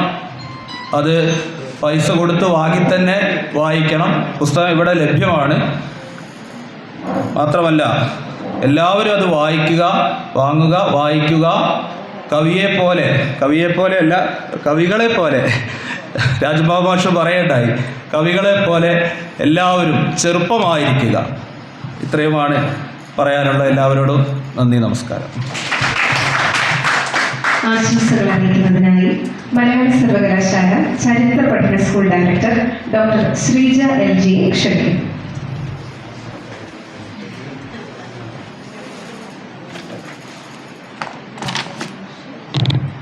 എല്ലാവർക്കും എൻ്റെ നമസ്കാരം.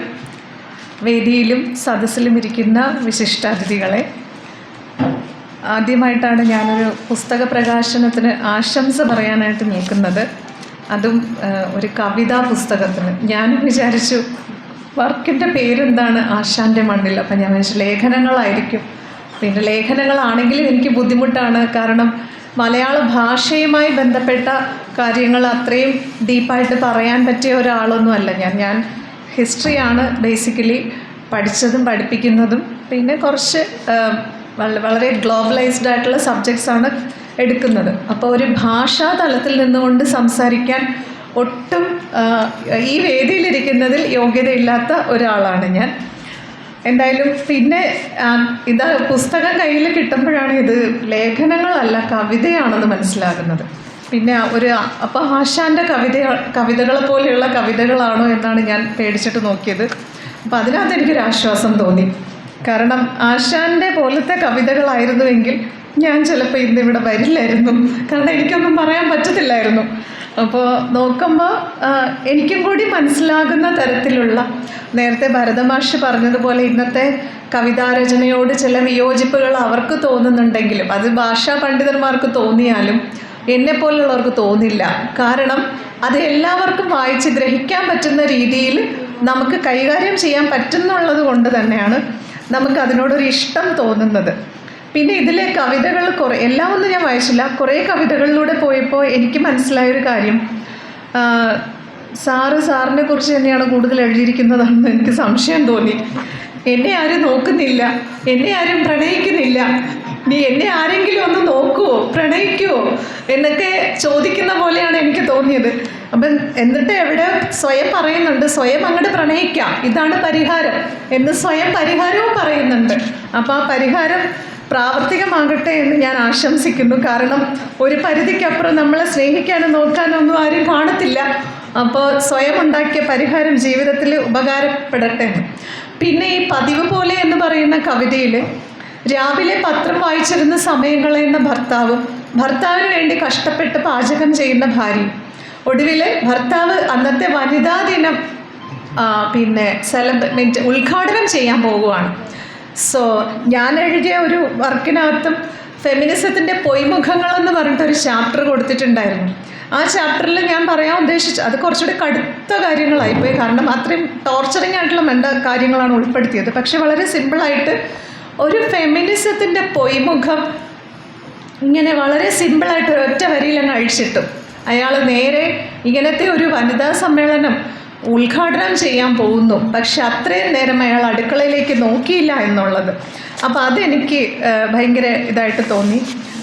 പിന്നെ വേറൊരു കവിതയുടെ ഒരു ഭാഗം ജീവിതം ലഘുവായിരിക്കണം എന്നുള്ളതാണ്. ശരിക്കും എനിക്ക് തോന്നുന്നു ഈ നേരത്തെ സുഗറ മാം പറഞ്ഞതുപോലെയാണ്. അതായത് നമുക്കൊരുപാട് പ്രശ്നങ്ങൾ ഉണ്ടായിക്കോട്ടെ, പക്ഷെ അത് നമ്മളിങ്ങനെ ഒരു ഭാരമുള്ള കല്ലുകൾ വാരി വിതറുന്ന പോലെ എനിക്കെപ്പോഴും സങ്കടമാണ്, എനിക്കെപ്പോഴും പ്രശ്നങ്ങളാണെന്ന് പറയുന്നതിലുപരി എനിക്കെന്തെങ്കിലും പ്രശ്നം ഉണ്ടെന്ന് പോലും ആൾക്കാർക്ക് അറിയാതെ ജീവിക്കുമ്പോഴാണ് അതെ അവർ പോകുന്നു കാറ്റ് പോലെ. എനിക്ക് ചിലരെന്നെ നോക്കി പറഞ്ഞിട്ടുള്ളൊരു കാര്യമാണ്, ഇത് കാറ്റ് പോലെ പോകുന്നു, എപ്പോഴും പറന്ന് പോകുന്നു.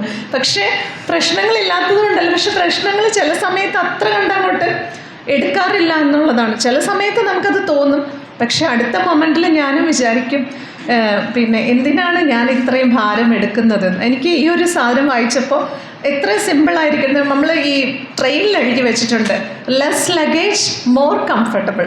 സത്യത്തിൽ അതാണ്. നമ്മളൊരു യാത്ര പോകുമ്പോൾ വാരി വലിച്ച സാധനങ്ങൾ എടുത്തു നോക്കൂ, നമ്മളെവിടെയെങ്കിലും പോയാൽ അത് തിരിച്ച് മടക്കി അടുക്കി പ്രശ്നമാണ് മൊത്തത്തിൽ അത് ചുമക്കാനും എടുക്കാനും പറക്കാനും. അതേസമയം വളരെ മിനിമം സാധനങ്ങളായിട്ടൊരു യാത്ര നടത്തി നോക്കൂ.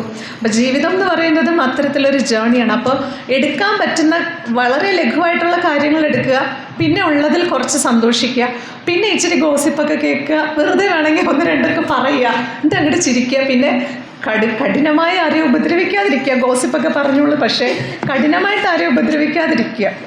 പിന്നെ ഞാൻ ഇതിൻ്റെ 62ഉം 63ഉം പേജാണ്. അത് എഴുതിയ ആളും ഒക്കെ പുനഃപരിശോധിച്ചോട്ടെ.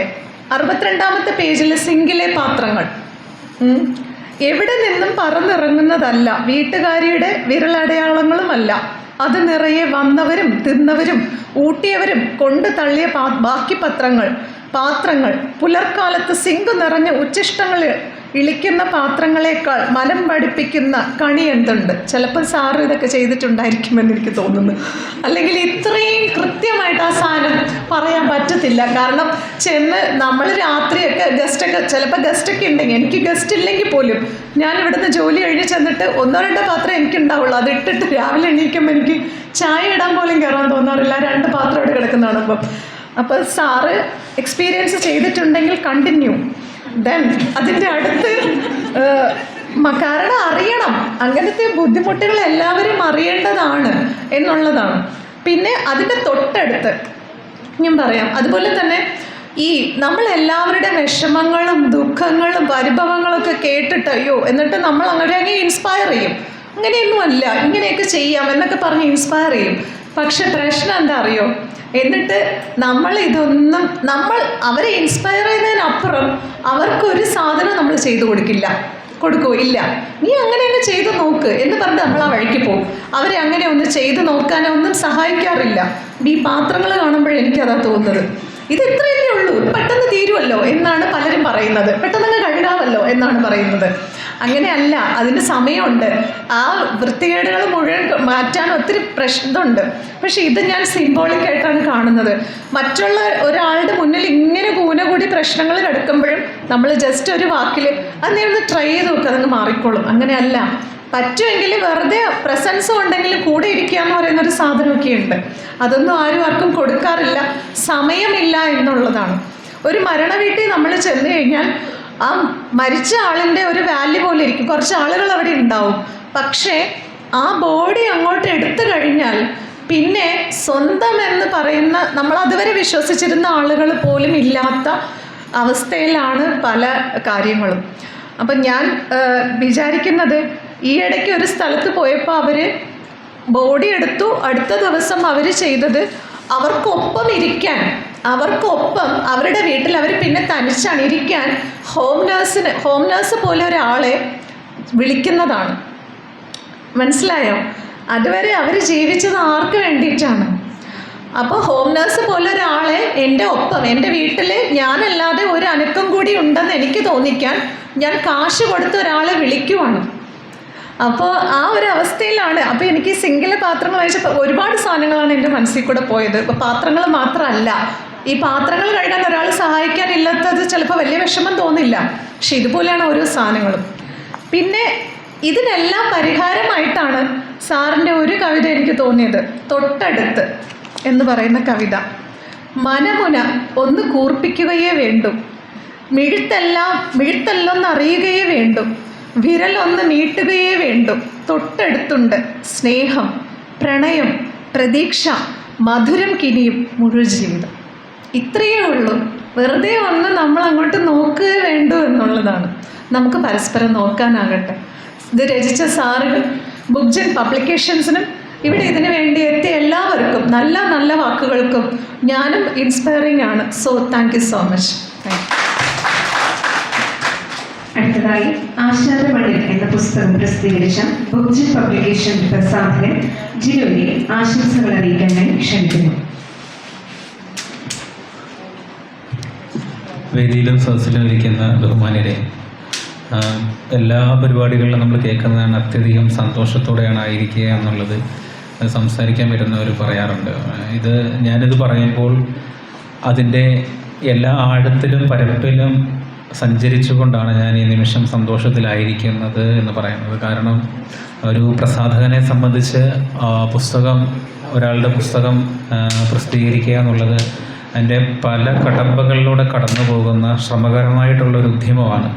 അത് വളരെ മനോഹരമായ ഹൃദ്യമായ കുറേ കവിതകൾ അടുക്കി വെച്ച് അത് പുസ്തകമാക്കിയെടുത്തതിലുള്ള വലിയ സന്തോഷം. നമ്മൾ ഈ വലിയ കെട്ടിടങ്ങളൊക്കെ പണിയുമ്പോൾ ഞങ്ങളുടെ നാട്ടിൽ കണ്ണ് കിട്ടാതിരിക്കാൻ വേണ്ടി ആ കെട്ടിടത്തിൻ്റെ സൈഡിൽ ചട്ടിയോ കൊട്ടയോ എന്തെങ്കിലും ഒരു ചെടിയുടെ ഇലയൊക്കെ ഇങ്ങനെ തൂക്കിയിടും എന്ന് പറഞ്ഞ പോലെ ഈ പുസ്തകം അതിന് കണ്ണ് കിട്ടാതിരിക്കാൻ വേണ്ടി ചെറിയ തെറ്റൊക്കെ വരുത്തിയിട്ടുണ്ട്. അത് മണപ്പൂർ രാജൻ ബാബുമാഷ് വേദനിപ്പിക്കാതെ അത് വളരെ നയപരമായിട്ട് പറഞ്ഞു.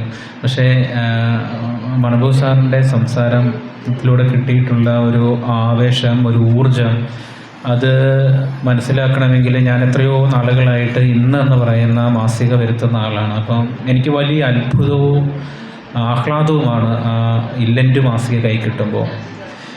പത്തനംതിട്ട ജില്ലയിലാണ് എൻ്റെ സ്വദേശം. റാന്നിയിൽ മന്നപരുത്തി മാടത്തരുവിയുടെ അടുത്താണ് വീട്. ഞങ്ങളുടെ വീടിനടുത്ത് ലൈബ്രറി ഇല്ലാത്തത് കൊണ്ട് ഞാൻ വീട്ടിൽ ഞാൻ വായിക്കാൻ മേടിച്ച പുസ്തകങ്ങൾ വെച്ചിട്ടൊരു ലൈബ്രറി തുടങ്ങിയിട്ടുണ്ട്. എന്ന് പറഞ്ഞാൽ ലൈബ്രറി എന്ന് പറഞ്ഞാൽ നാട്ടിലുള്ളവർക്ക് വന്ന് പുസ്തകം എടുത്ത് സൗജന്യമായിട്ട് വന്ന് വായിക്കാൻ പറ്റുന്ന രീതിയിൽ വീട്ടിൽ ഒരു ലൈബ്രറി ക്രമീകരിച്ചിട്ടുണ്ട്. അപ്പോൾ അതിലേക്ക് പതിവ് പോലെ ആഴ്ചപ്പതിപ്പുകളും മാസികകളൊക്കെ വരുത്തുന്നുണ്ട്. അതിലേക്ക് സ്ഥിരം വന്നുകൊണ്ടിരുന്ന ഒന്നാണ് ഇന്ന്. കുറേ ദിവസങ്ങളായിട്ടത്, കുറേ ആഴ്ചകളായിട്ടത് മുടങ്ങിയിട്ടുണ്ട്. അപ്പോൾ അത് കേന്ദ്ര സർക്കാരിൻ്റെ പോസ്റ്റൽ സംവിധാനത്തിൽ ഉണ്ടായിട്ടിരിക്കുന്ന കുറേ അപാകതകൾ കൊണ്ട് മുടങ്ങിപ്പോയ കുറേ മാസികകളിൽ ഒന്നായിട്ട് ഇന്ന് മാറി എന്നുള്ളത്, ഇന്നെന്ന് പറയുന്ന മാസിക മാറി എന്നുള്ളത് വളരെ സങ്കടകരമാണ്. കാരണം അതങ്ങനെ നിലച്ചു പോകേണ്ട ഒന്നല്ല. ഞങ്ങളുടെ സർവകലാശാലയിൽ ഒരാൾ ഗവേഷണം ചെയ്യുന്നത് സമാന്തര പ്രസിദ്ധീകരണങ്ങളെക്കുറിച്ച് പോലുമാണ്. അത്രയും ഗൗരവമേറിയ ചിന്തകളും ആഴങ്ങളിലുള്ള പഠനങ്ങളൊക്കെ സാധ്യമാകുന്ന ഒരു ഘട്ടത്തിൽ അത്തരം സമാന്തര പ്രസാധനങ്ങളൊക്കെ ഉണ്ടെന്നുള്ളത്, മണമ്പൂർ സാറ് വളരെ സർഗാത്മകമായി ജീവിക്കുന്ന ഒരു മനുഷ്യനാണ്. കവിത കൊണ്ടും സംഘാടനം കൊണ്ടും എഴുത്തുകൊണ്ടും പ്രസിദ്ധീകരണങ്ങൾ കൊണ്ടും അത് ചിട്ടപ്പെടുത്തുന്ന രീതി കൊണ്ടും ആ മാസിക ഇല്ലൻ്റ് മാസിക കാണുമ്പോൾ തന്നെ വളരെ സവിശേഷമായ ഒരു സർഗാത്മകത അതിൻ്റെ നിർമ്മാണത്തിൽ, അതിൻ്റെ ലേഔട്ടേ ഉണ്ട്. എനിക്ക് തോന്നുന്നു കേരളത്തിൽ, ഇന്ത്യയിൽ എഴുത്തുകാരോട് ഇത്രയുമേ എഴുതി തരാവൂ എന്ന് അധികാരത്തോട് പറയാൻ കഴിയുന്ന ഒരേ ഒരാൾ മണമ്പൂർ രാജബാബു സാറാണെന്ന് തോന്നുന്നു. കാരണം ആ ഇല്ലൻ്റ് മാസിക വളരെ ചെറുതാണ്. അപ്പം അത് MD ഒക്കെ അത് പറയുന്ന 1, 2, 3 വരികളിൽ എഴുതി അയച്ചിട്ടുണ്ട്. വളരെ പ്രഗത്ഭരായ എല്ലാ എഴുത്തുകാരും അദ്ദേഹത്തിൻ്റെ മാസികയിൽ, ഞാനൊക്കെ ഇപ്പോഴും ആഗ്രഹിക്കുന്ന, എത്രയോ നാളായിട്ട് ആഗ്രഹിച്ചിട്ടുണ്ട് എൻ്റെ എന്തെങ്കിലും ഒന്ന് അതിൽ വന്നിരുന്നെങ്കിലെന്ന്. കാരണം അത്രയും കനപ്പെട്ട മനുഷ്യരുടെ, മുതിർന്ന ആളുകളുടെ, അങ്ങനെ ഒരാൾ പ്രസാധനത്തിൽ അതിൻ്റെ ശൈശവഘട്ടത്തിൽ നിൽക്കുന്ന ഒരാളാണ്. 1 വർഷം ആകുന്നതേ ഉള്ളൂ. അതിൽ ഒരു 10-12 പുസ്തകം ഇറക്കിയതേ ഉള്ളൂ. അപ്പോൾ അങ്ങനെ സാറിൻ്റെ വാക്കുകളിൽ നിന്നും ഈ പുസ്തകത്തിൻ്റെ ലേഔട്ടിനെ കുറിച്ചും അതിൻ്റെ ഫോണ്ടിനെ കുറിച്ചൊക്കെ നല്ല വാക്ക് കേട്ടപ്പോൾ തീർച്ചയായിട്ടും വലിയ ആഹ്ലാദം തോന്നി. അതുകൊണ്ട് ഞാൻ പലതരത്തിൽ ഇവിടെ നിൽക്കുമ്പോൾ വലിയ സന്തോഷവാനാണ്. ബാബുരാജ മാഷ് PG എൻ്റെ അധ്യാപകനായിരുന്നു. മാഷ് ഞാനിപ്പോൾ ഗവേഷണം ചെയ്യുന്ന മലയാള സർവകലാശാലയിലെ സ്കൂൾ ഓഫ് ക്രിയേറ്റീവ് റൈറ്റിങ്ങിലെ ഡയറക്ടറാണ്. മലയാള സർവകലാശാലയിലെ ബഹുമുഖ മേഖലയിൽ വളരെ സജീവമായി നിൽക്കുന്ന ഒരു മനുഷ്യനാണ്. മനുഷ്യൻ എന്ന വാക്ക് അതിൻ്റെ എല്ലാ ബോധ്യത്തിൽ നിന്നുള്ള അർത്ഥങ്ങൾ ഉൾക്കൊണ്ടുകൊണ്ട് മാഷിനെ വിശേഷിപ്പിക്കാൻ ആഗ്രഹിക്കുകയാണ്. ആ നിലയിൽ ഈ പുസ്തകത്തിലെ അനേകം കവിതകൾ നമ്മളോട് പറയുന്ന, വായിച്ചു കഴിയുമ്പോൾ ഇത് ഞാനാണെന്നും എൻ്റെ ജീവിതമാണെന്നും തോന്നുന്ന കവിതകളാണ്. ദീർഘ ദർശനം എന്ന് പറഞ്ഞൊരു കവിതയുണ്ട്.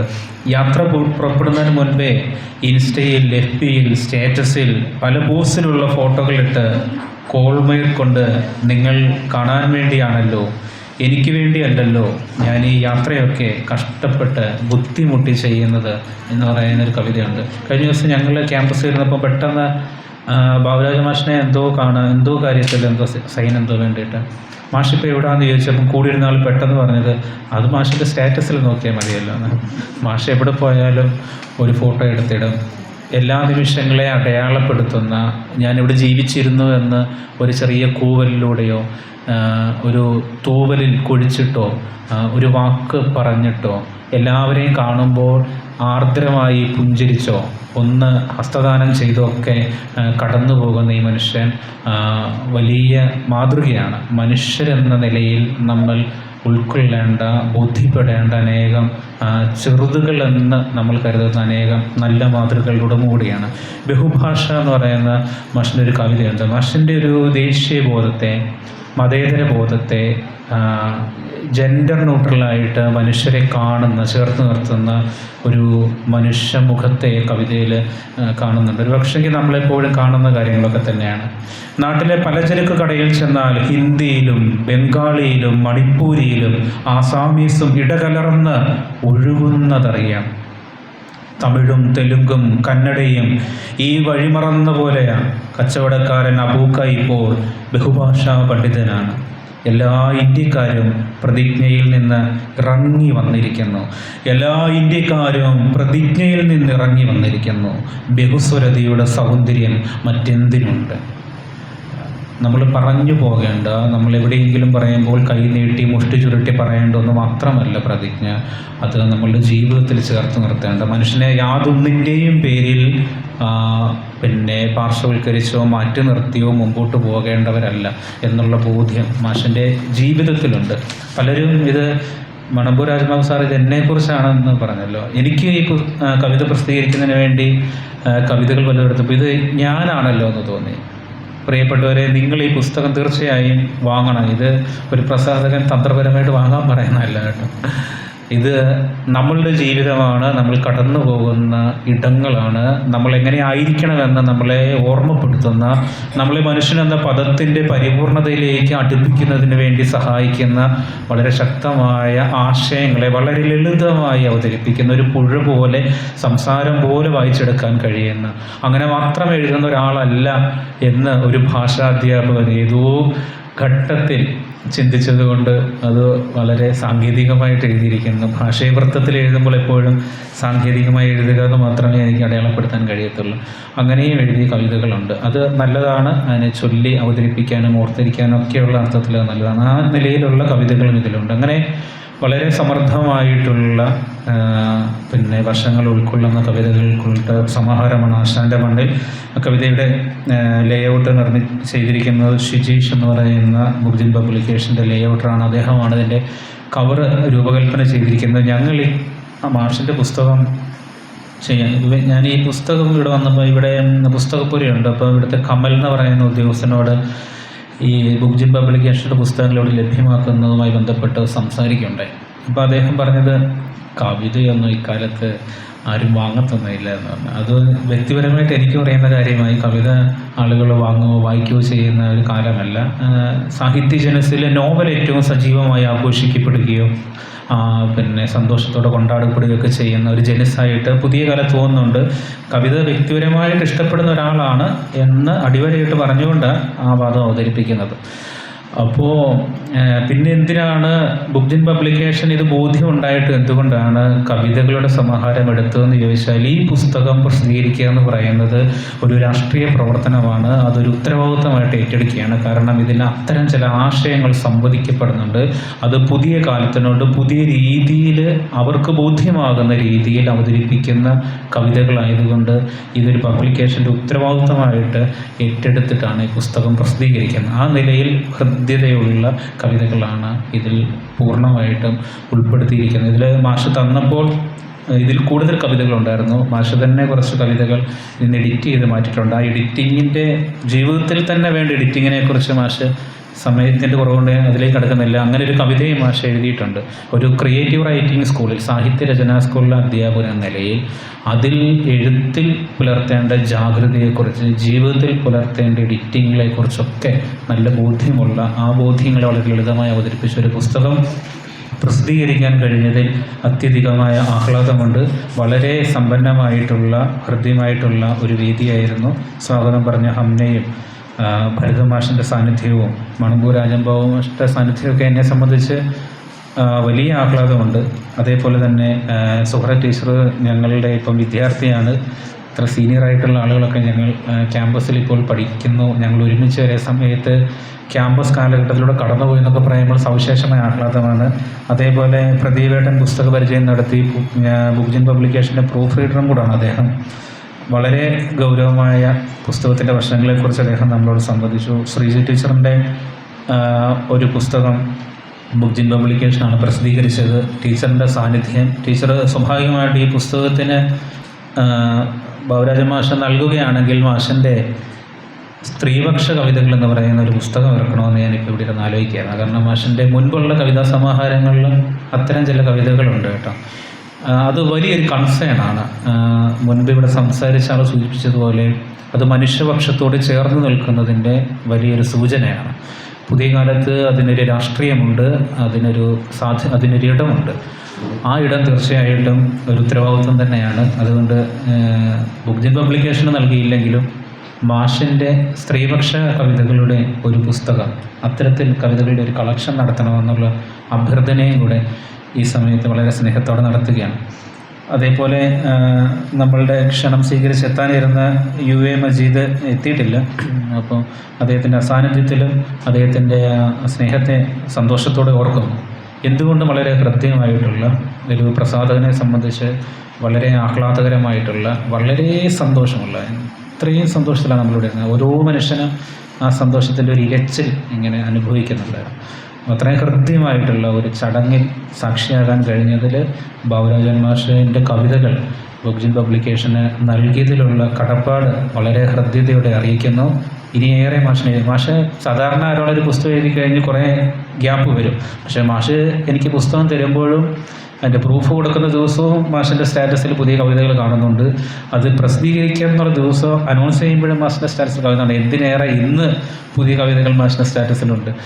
അപ്പോൾ ഇത് നിരന്തരം ഒരു ജീവിക്കുന്ന ഒരു മനുഷ്യനായിട്ട്, ഒരു സവിശേഷമായി ജീവിക്കുന്ന ഒരു മനുഷ്യനായിട്ട് നമുക്കിടയിൽ ഉള്ള ഒരാളുടെ ഈ പുസ്തകത്തിനോട് കൂറു പുലർത്താൻ കഴിഞ്ഞിട്ടുണ്ട്.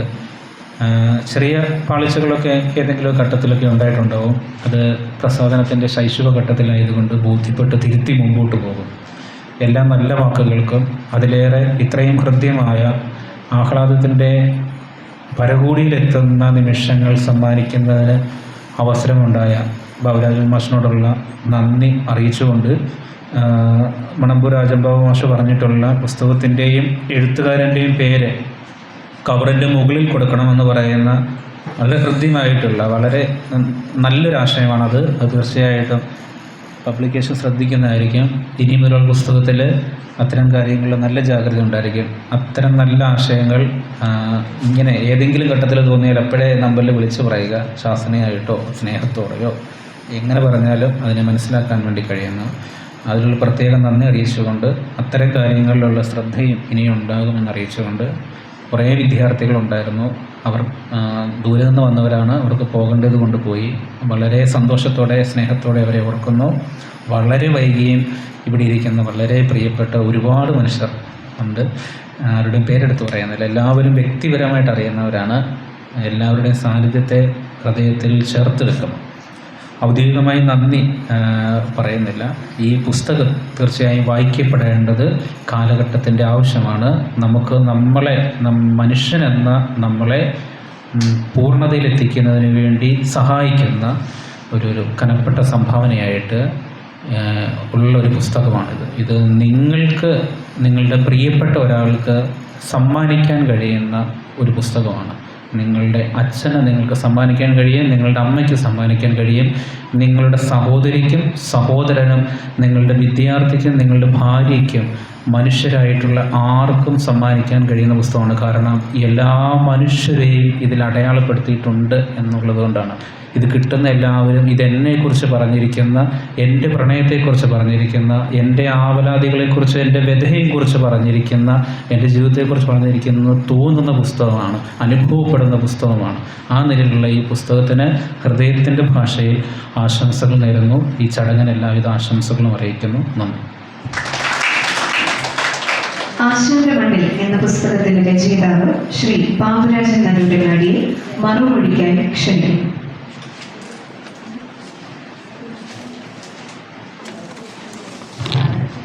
പ്രിയമുള്ളവരെ, ഈ പ്രകാശന ചടങ്ങിൻ്റെ അധ്യക്ഷനായിരുന്ന ബഹുമാനപ്പെട്ട പ്രിയപ്പെട്ട ഡോക്ടർ KM ഭരതൻ മാഷ്, ഈ പ്രകാശനം നിർവഹിച്ച ഏറ്റവും പ്രിയപ്പെട്ട ശ്രീ മണമ്പൂർ രാജൻ ബാബു സർ, ഈ പരിപാടിയിൽ പുസ്തകം ഏറ്റുവാങ്ങിയ എൻ്റെ പ്രിയ സുഹൃത്ത്, ഇപ്പോൾ വിദ്യാർത്ഥി ശ്രീമതി സുഹറ കൂട്ടായി, പുസ്തകം പരിചയപ്പെടുത്തിയ ആർ പ്രദീപ്, ആശംസകൾ നേർന്ന പ്രിയപ്പെട്ട ഡോക്ടർ ശ്രീജ LG, ഡയറക്ടർ ചരിത്ര പഠന സ്കൂൾ, അതുപോലെ ആശംസയ്ക്ക് വരാൻ കഴിയാതിരുന്ന അദ്ദേഹത്തിൻ്റെ അസാന്നിധ്യത്തിലും ഓർക്കുന്നു UA മജീദ് പറവണ്ണ, സ്വാഗതം പറഞ്ഞ ഹംന CT, പ്രസാധകൻ പ്രിയ വിദ്യാർത്ഥിയും സുഹൃത്തുക്കെ ആയിട്ടുള്ള ജിനു, അതുപോലെ ഈ സദസ്സിലിരിക്കുന്ന ഏറ്റവും പ്രിയമുള്ളവരെ, എനിക്ക് വളരെ സന്തോഷമുണ്ട്. സാധാരണഗതിയിൽ ഇത്രയും പുകഴ്ത്തലുകൾ കേട്ടാൽ ഫ്ലാറ്റ് ആവേണ്ടതാണ്, പക്ഷേ മനസ്സാന്നിധ്യം ഉള്ളതുകൊണ്ട് ഞാൻ പിടിച്ചു നിൽക്കുകയാണ്. അപ്പോൾ എന്തായാലും ഇതിൽ സവിശേഷമായിട്ട് പങ്കെടുത്ത ചില വ്യക്തികളുണ്ട്. അത് നമ്മുടെ സർവകലാശാലയിലെ ജീവനക്കാരികളാണ്. Sumi K, Lisa K T, Ummu, Salmath, Saumini, Anitha, Pushpa, Deepa, Janaki, Meenakshi, Kavitha, Praseetha, Sunitha. അതുപോലെ തന്നെ വിദ്യാർത്ഥികൾ പ്രജ്വല അടക്കമുള്ള വിദ്യാർത്ഥികളുണ്ട്. അതുപോലെ നമ്മുടെ സീനിയർ മോസ്റ്റ് ആയിട്ടുള്ള നമ്മുടെ സരസ്വതി ചേച്ചിയും ഭർത്താവും വന്നിട്ടുണ്ട്. മിനി ടീച്ചറെ ഞാൻ കാണുന്നുണ്ട്. മിനി ടീച്ചറുടെ സുഹൃത്ത് കൂടെ ഉണ്ട്. അതുപോലെ നമ്മുടെ ഈ പരിപാടിയിൽ യാദൃച്ഛികമായിട്ടാണെങ്കിലും എത്തിച്ചേർന്ന സ്കൗട്ട് ആൻഡ് ഗൈഡ്സിൻ്റെ ടീച്ചേഴ്സും അതുപോലെ വിദ്യാർത്ഥികളും, അത് അവരാണ് ഈ പരിപാടിയെ സമ്പന്നമാക്കി, ഈ സദസ്സ് സമ്പന്നമാക്കിയത്.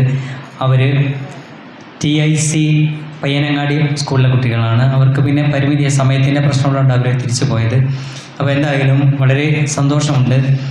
എന്നെ സംബന്ധിച്ചിടത്തോളം തുഞ്ചൻപറമ്പിൽ വെച്ചൊരു പുസ്തകം പ്രകാശനം ചെയ്യുക എന്ന ഒരു വലിയ അഭിലാഷമായിരുന്നു. മലയാള സർവകലാശാലയിൽ വെച്ചൊരു പുസ്തകം പ്രകാശനം ചെയ്യുക എന്ന ആഗ്രഹമുണ്ടായിരുന്നു. അത് കഴിഞ്ഞ നവംബർ 5-ാം തീയതി എൻ്റെ അധ്യാപകനായിട്ടുള്ള ഡോക്ടർ MN കാരശ്ശേരി മാഷ് ചിരിയരങ്ങ എന്നൊരു പുസ്തകം പ്രകാശനം ചെയ്യുന്നതിലൂടെ അത് സാധിച്ചു. ഇപ്പോഴിതാ തുഞ്ചൻപറമ്പിൽ വെച്ച് ഞാൻ ഏറെ ആരാധിക്കുന്ന ബഹുമാനിക്കുന്ന ഇന്ന് എന്ന മാസികയെ ലോകത്താകമാനം പ്രസിദ്ധമാക്കിയ അതിൻ്റെ സാരഥി, ഞാൻ വളരെ ചെറുപ്പം മുതലേ ഇന്ന് കാണുന്നതാണ്. അതിൻ്റെ സാരഥിയായിട്ടുള്ള മണമ്പൂർ രാജൻ ബാബു സർ വന്നു. ഞാൻ അദ്ദേഹത്തെ വിളിച്ചപ്പോൾ അദ്ദേഹം വളരെ സന്തോഷത്തോടെ വരാമെന്ന ഡേറ്റൊക്കെ നോക്കി എന്നെ പറഞ്ഞു. പുസ്തകത്തിന് കോപ്പി വേണമെന്ന് പറഞ്ഞു. അത് ജിനു കൃത്യമായിട്ട് അയച്ചു കൊടുത്തു.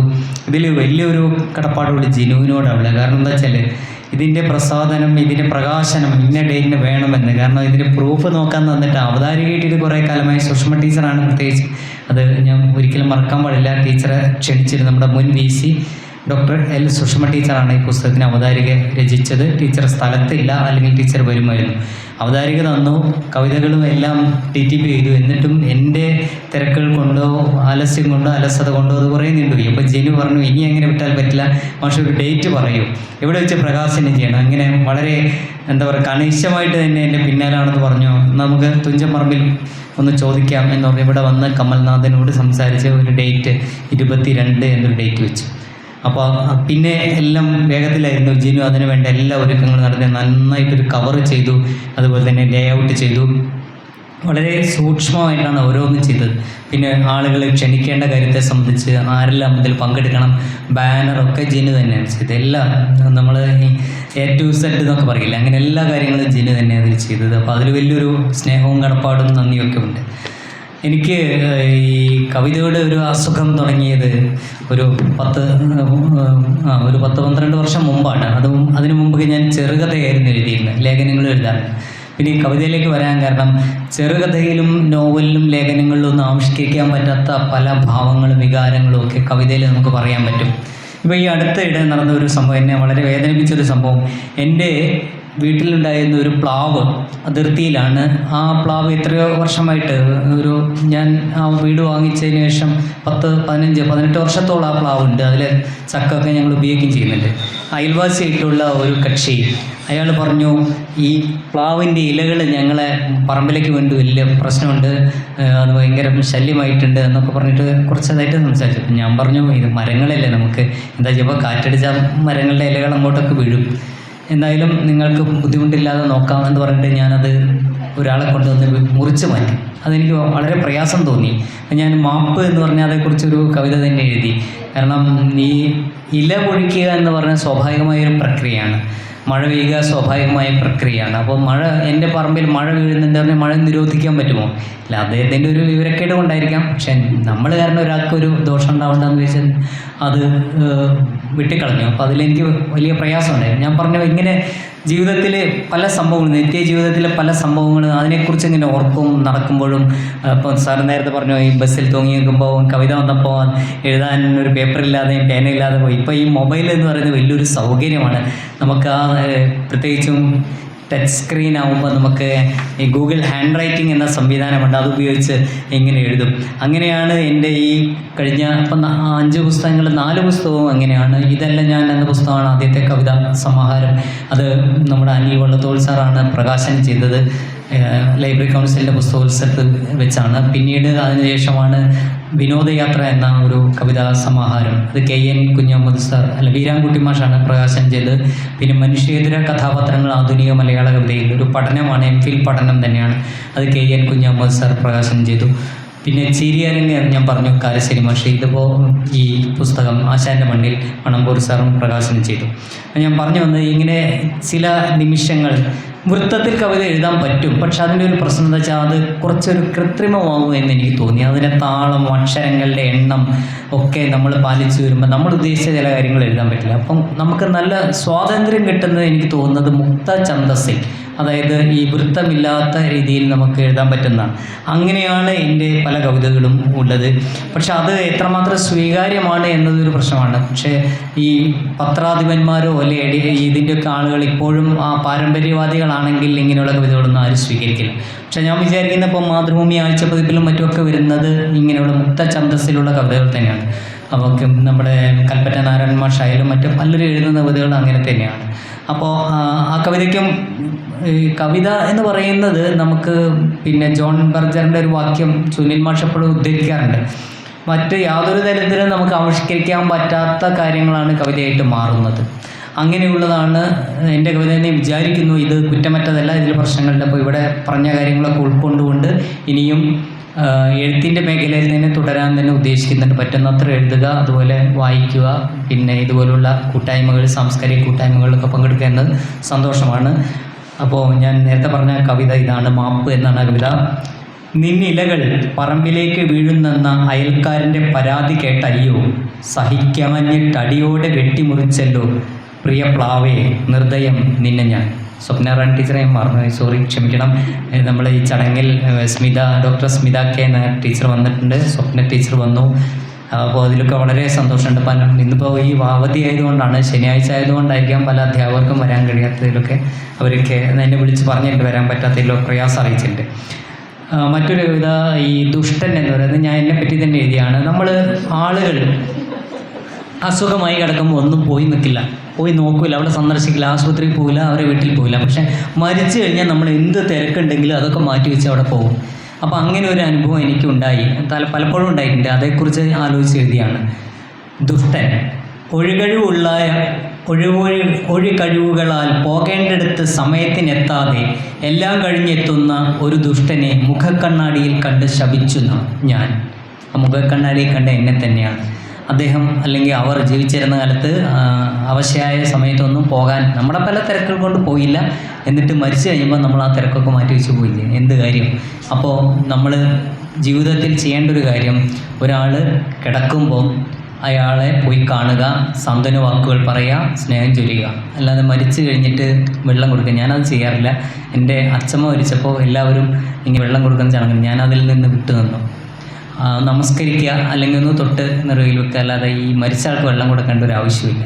വൈലോപ്പിള്ളിയുടെ പ്രസിദ്ധമായ കവിതയുണ്ട് അരിയില്ലാഞ്ഞിട്ട്. അപ്പോൾ ആ കവിതയിൽ അവസാനം ഒരാൾ വന്നിട്ട് കുറച്ച് അരിയുണ്ടോ എന്ന് ഒരു കാരണവർ ചെന്ന് ഇയാളുടെ ഭാര്യയോട് ചോദിക്കുമ്പോൾ അവർ പറയുന്ന ഒരു വാക്യമുണ്ട്, അരി ഉണ്ടെന്നാൽ അങ്ങോർ അന്തരിക്കുകയില്ലല്ലോ. അപ്പോൾ പട്ടിണി കിടന്നിട്ട് അദ്ദേഹം മരിച്ചത്. അപ്പോൾ നമ്മളിപ്പോഴും എന്നിട്ട് ഈ ചടങ്ങുകൾക്ക് വേണ്ടി അരിയും മറ്റുമൊക്കെ തേടിക്കൊണ്ടിരിക്കുകയാണ്.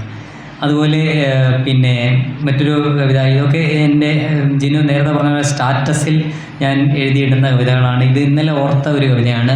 പറ്റിക്കൽ എന്നാണ്. നമ്മൾ ക്ലോക്കിനെ പറ്റിക്കാൻ വേണ്ടി ക്ലോക്കിലെ സമയം കുറച്ച് വെക്കും, പക്ഷേ അതെന്താ സംഭവിച്ചതെന്ന് നോക്കുക. പറ്റിക്കൽ, ക്ലോക്കിലെ സൂചി 15 മിനിറ്റ് മുന്നോട്ടാക്കി വെച്ച് സമയത്തെ പറ്റിച്ച് മുൻപെത്താമെന്ന് കരുതിയ ഒരു നാൾ ഓട്ടം നിർത്തി സൂചി പറഞ്ഞു പറ്റിച്ചേ.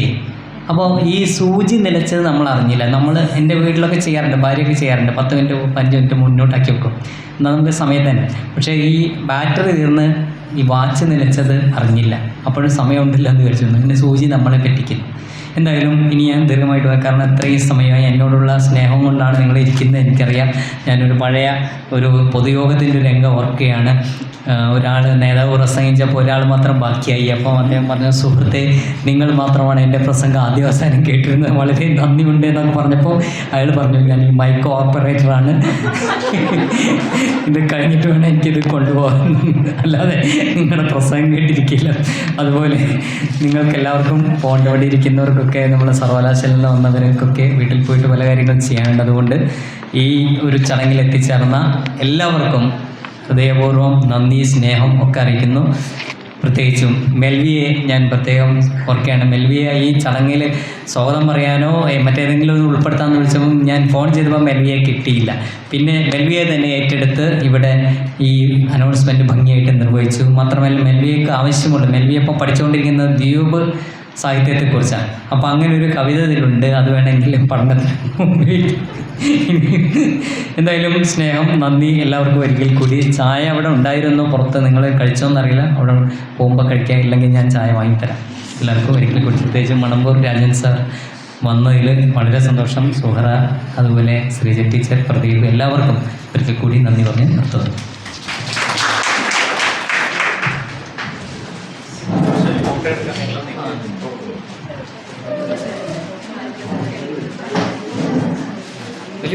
എല്ലാവരുടെയും പുസ്തകം പിടിക്കാനുണ്ടോ?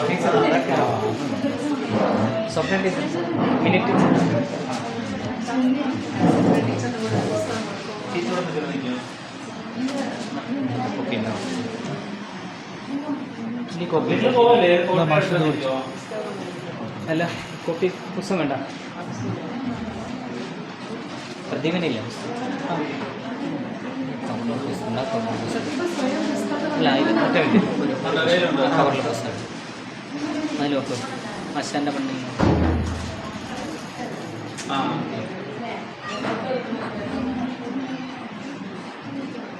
മതിയോ? അല്ല, മെൽവിയൊന്നുമില്ല.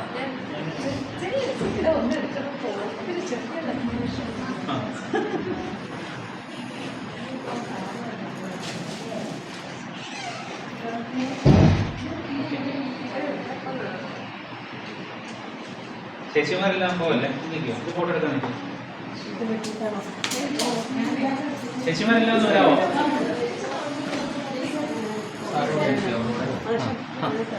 വളരെ സന്തോഷം. ഒരു ബസ് ഉണ്ട്. ചേച്ചിമാരെല്ലാം വിളിക്കുമോ?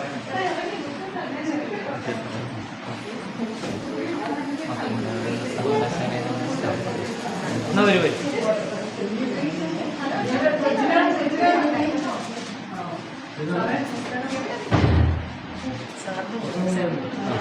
അല്ല,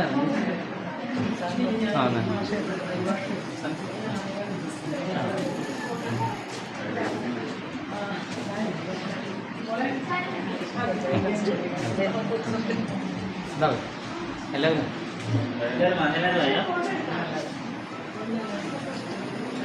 ഫോട്ടോ എടുത്ത്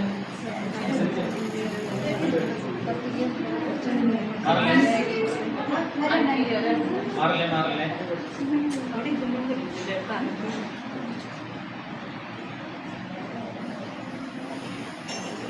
ഇനി എല്ലാവരും സ്റ്റേജിൽ നിൽക്കാൻ പറ്റുന്നവരൊന്നും ഇങ്ങനെ അവിടെ നിങ്ങളവിടെ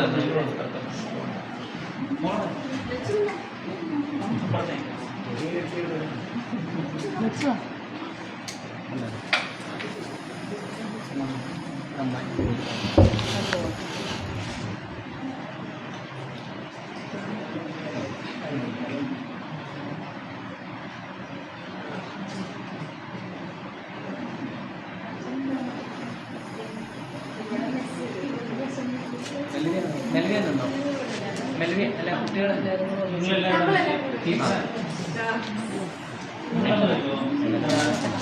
സർവകലാശാലയിലെ വിദ്യാർത്ഥികളെല്ലാം സന്തോഷം. ശരി. വേറെ സന്തോഷം പുസ്തകങ്ങൾ വായിച്ചോ?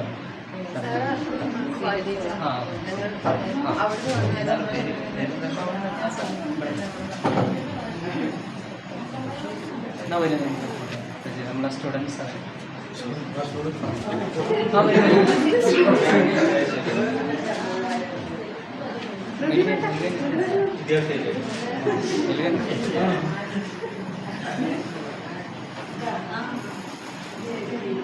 രമേശ്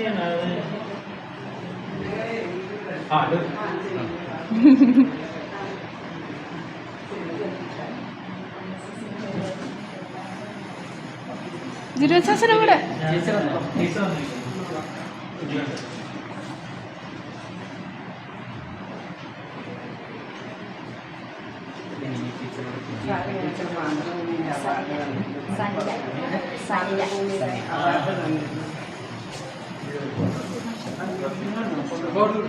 അല്ല നിങ്ങൾ പോകല്ലേ, നിങ്ങളുടെ നിൽക്കണേ.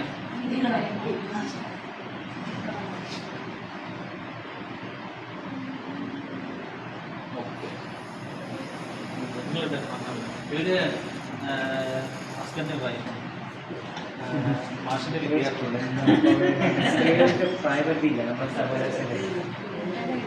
ഞാനവിടെ 2 പ്രാവശ്യം ജയകുമാർ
വിഷ്ണു പോയോ?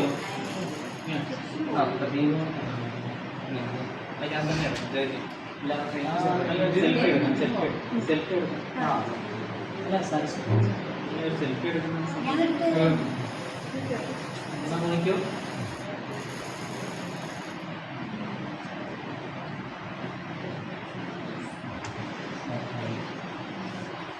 ശരി മാഷെ.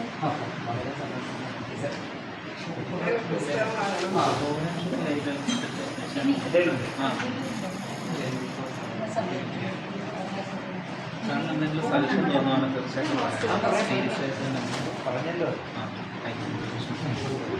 അതുപോലെ കോളേജ് ചെയ്യുമ്പോൾ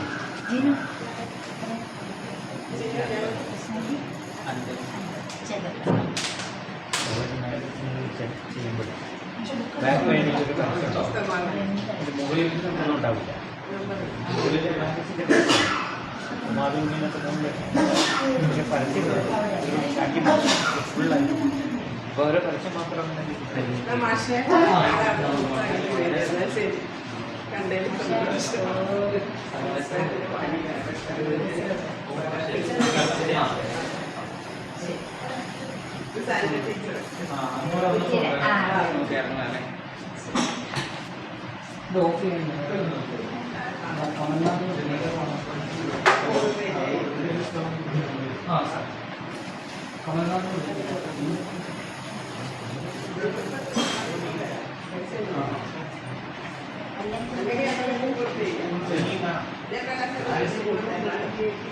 അത് കിട്ടാൻ വെച്ചു.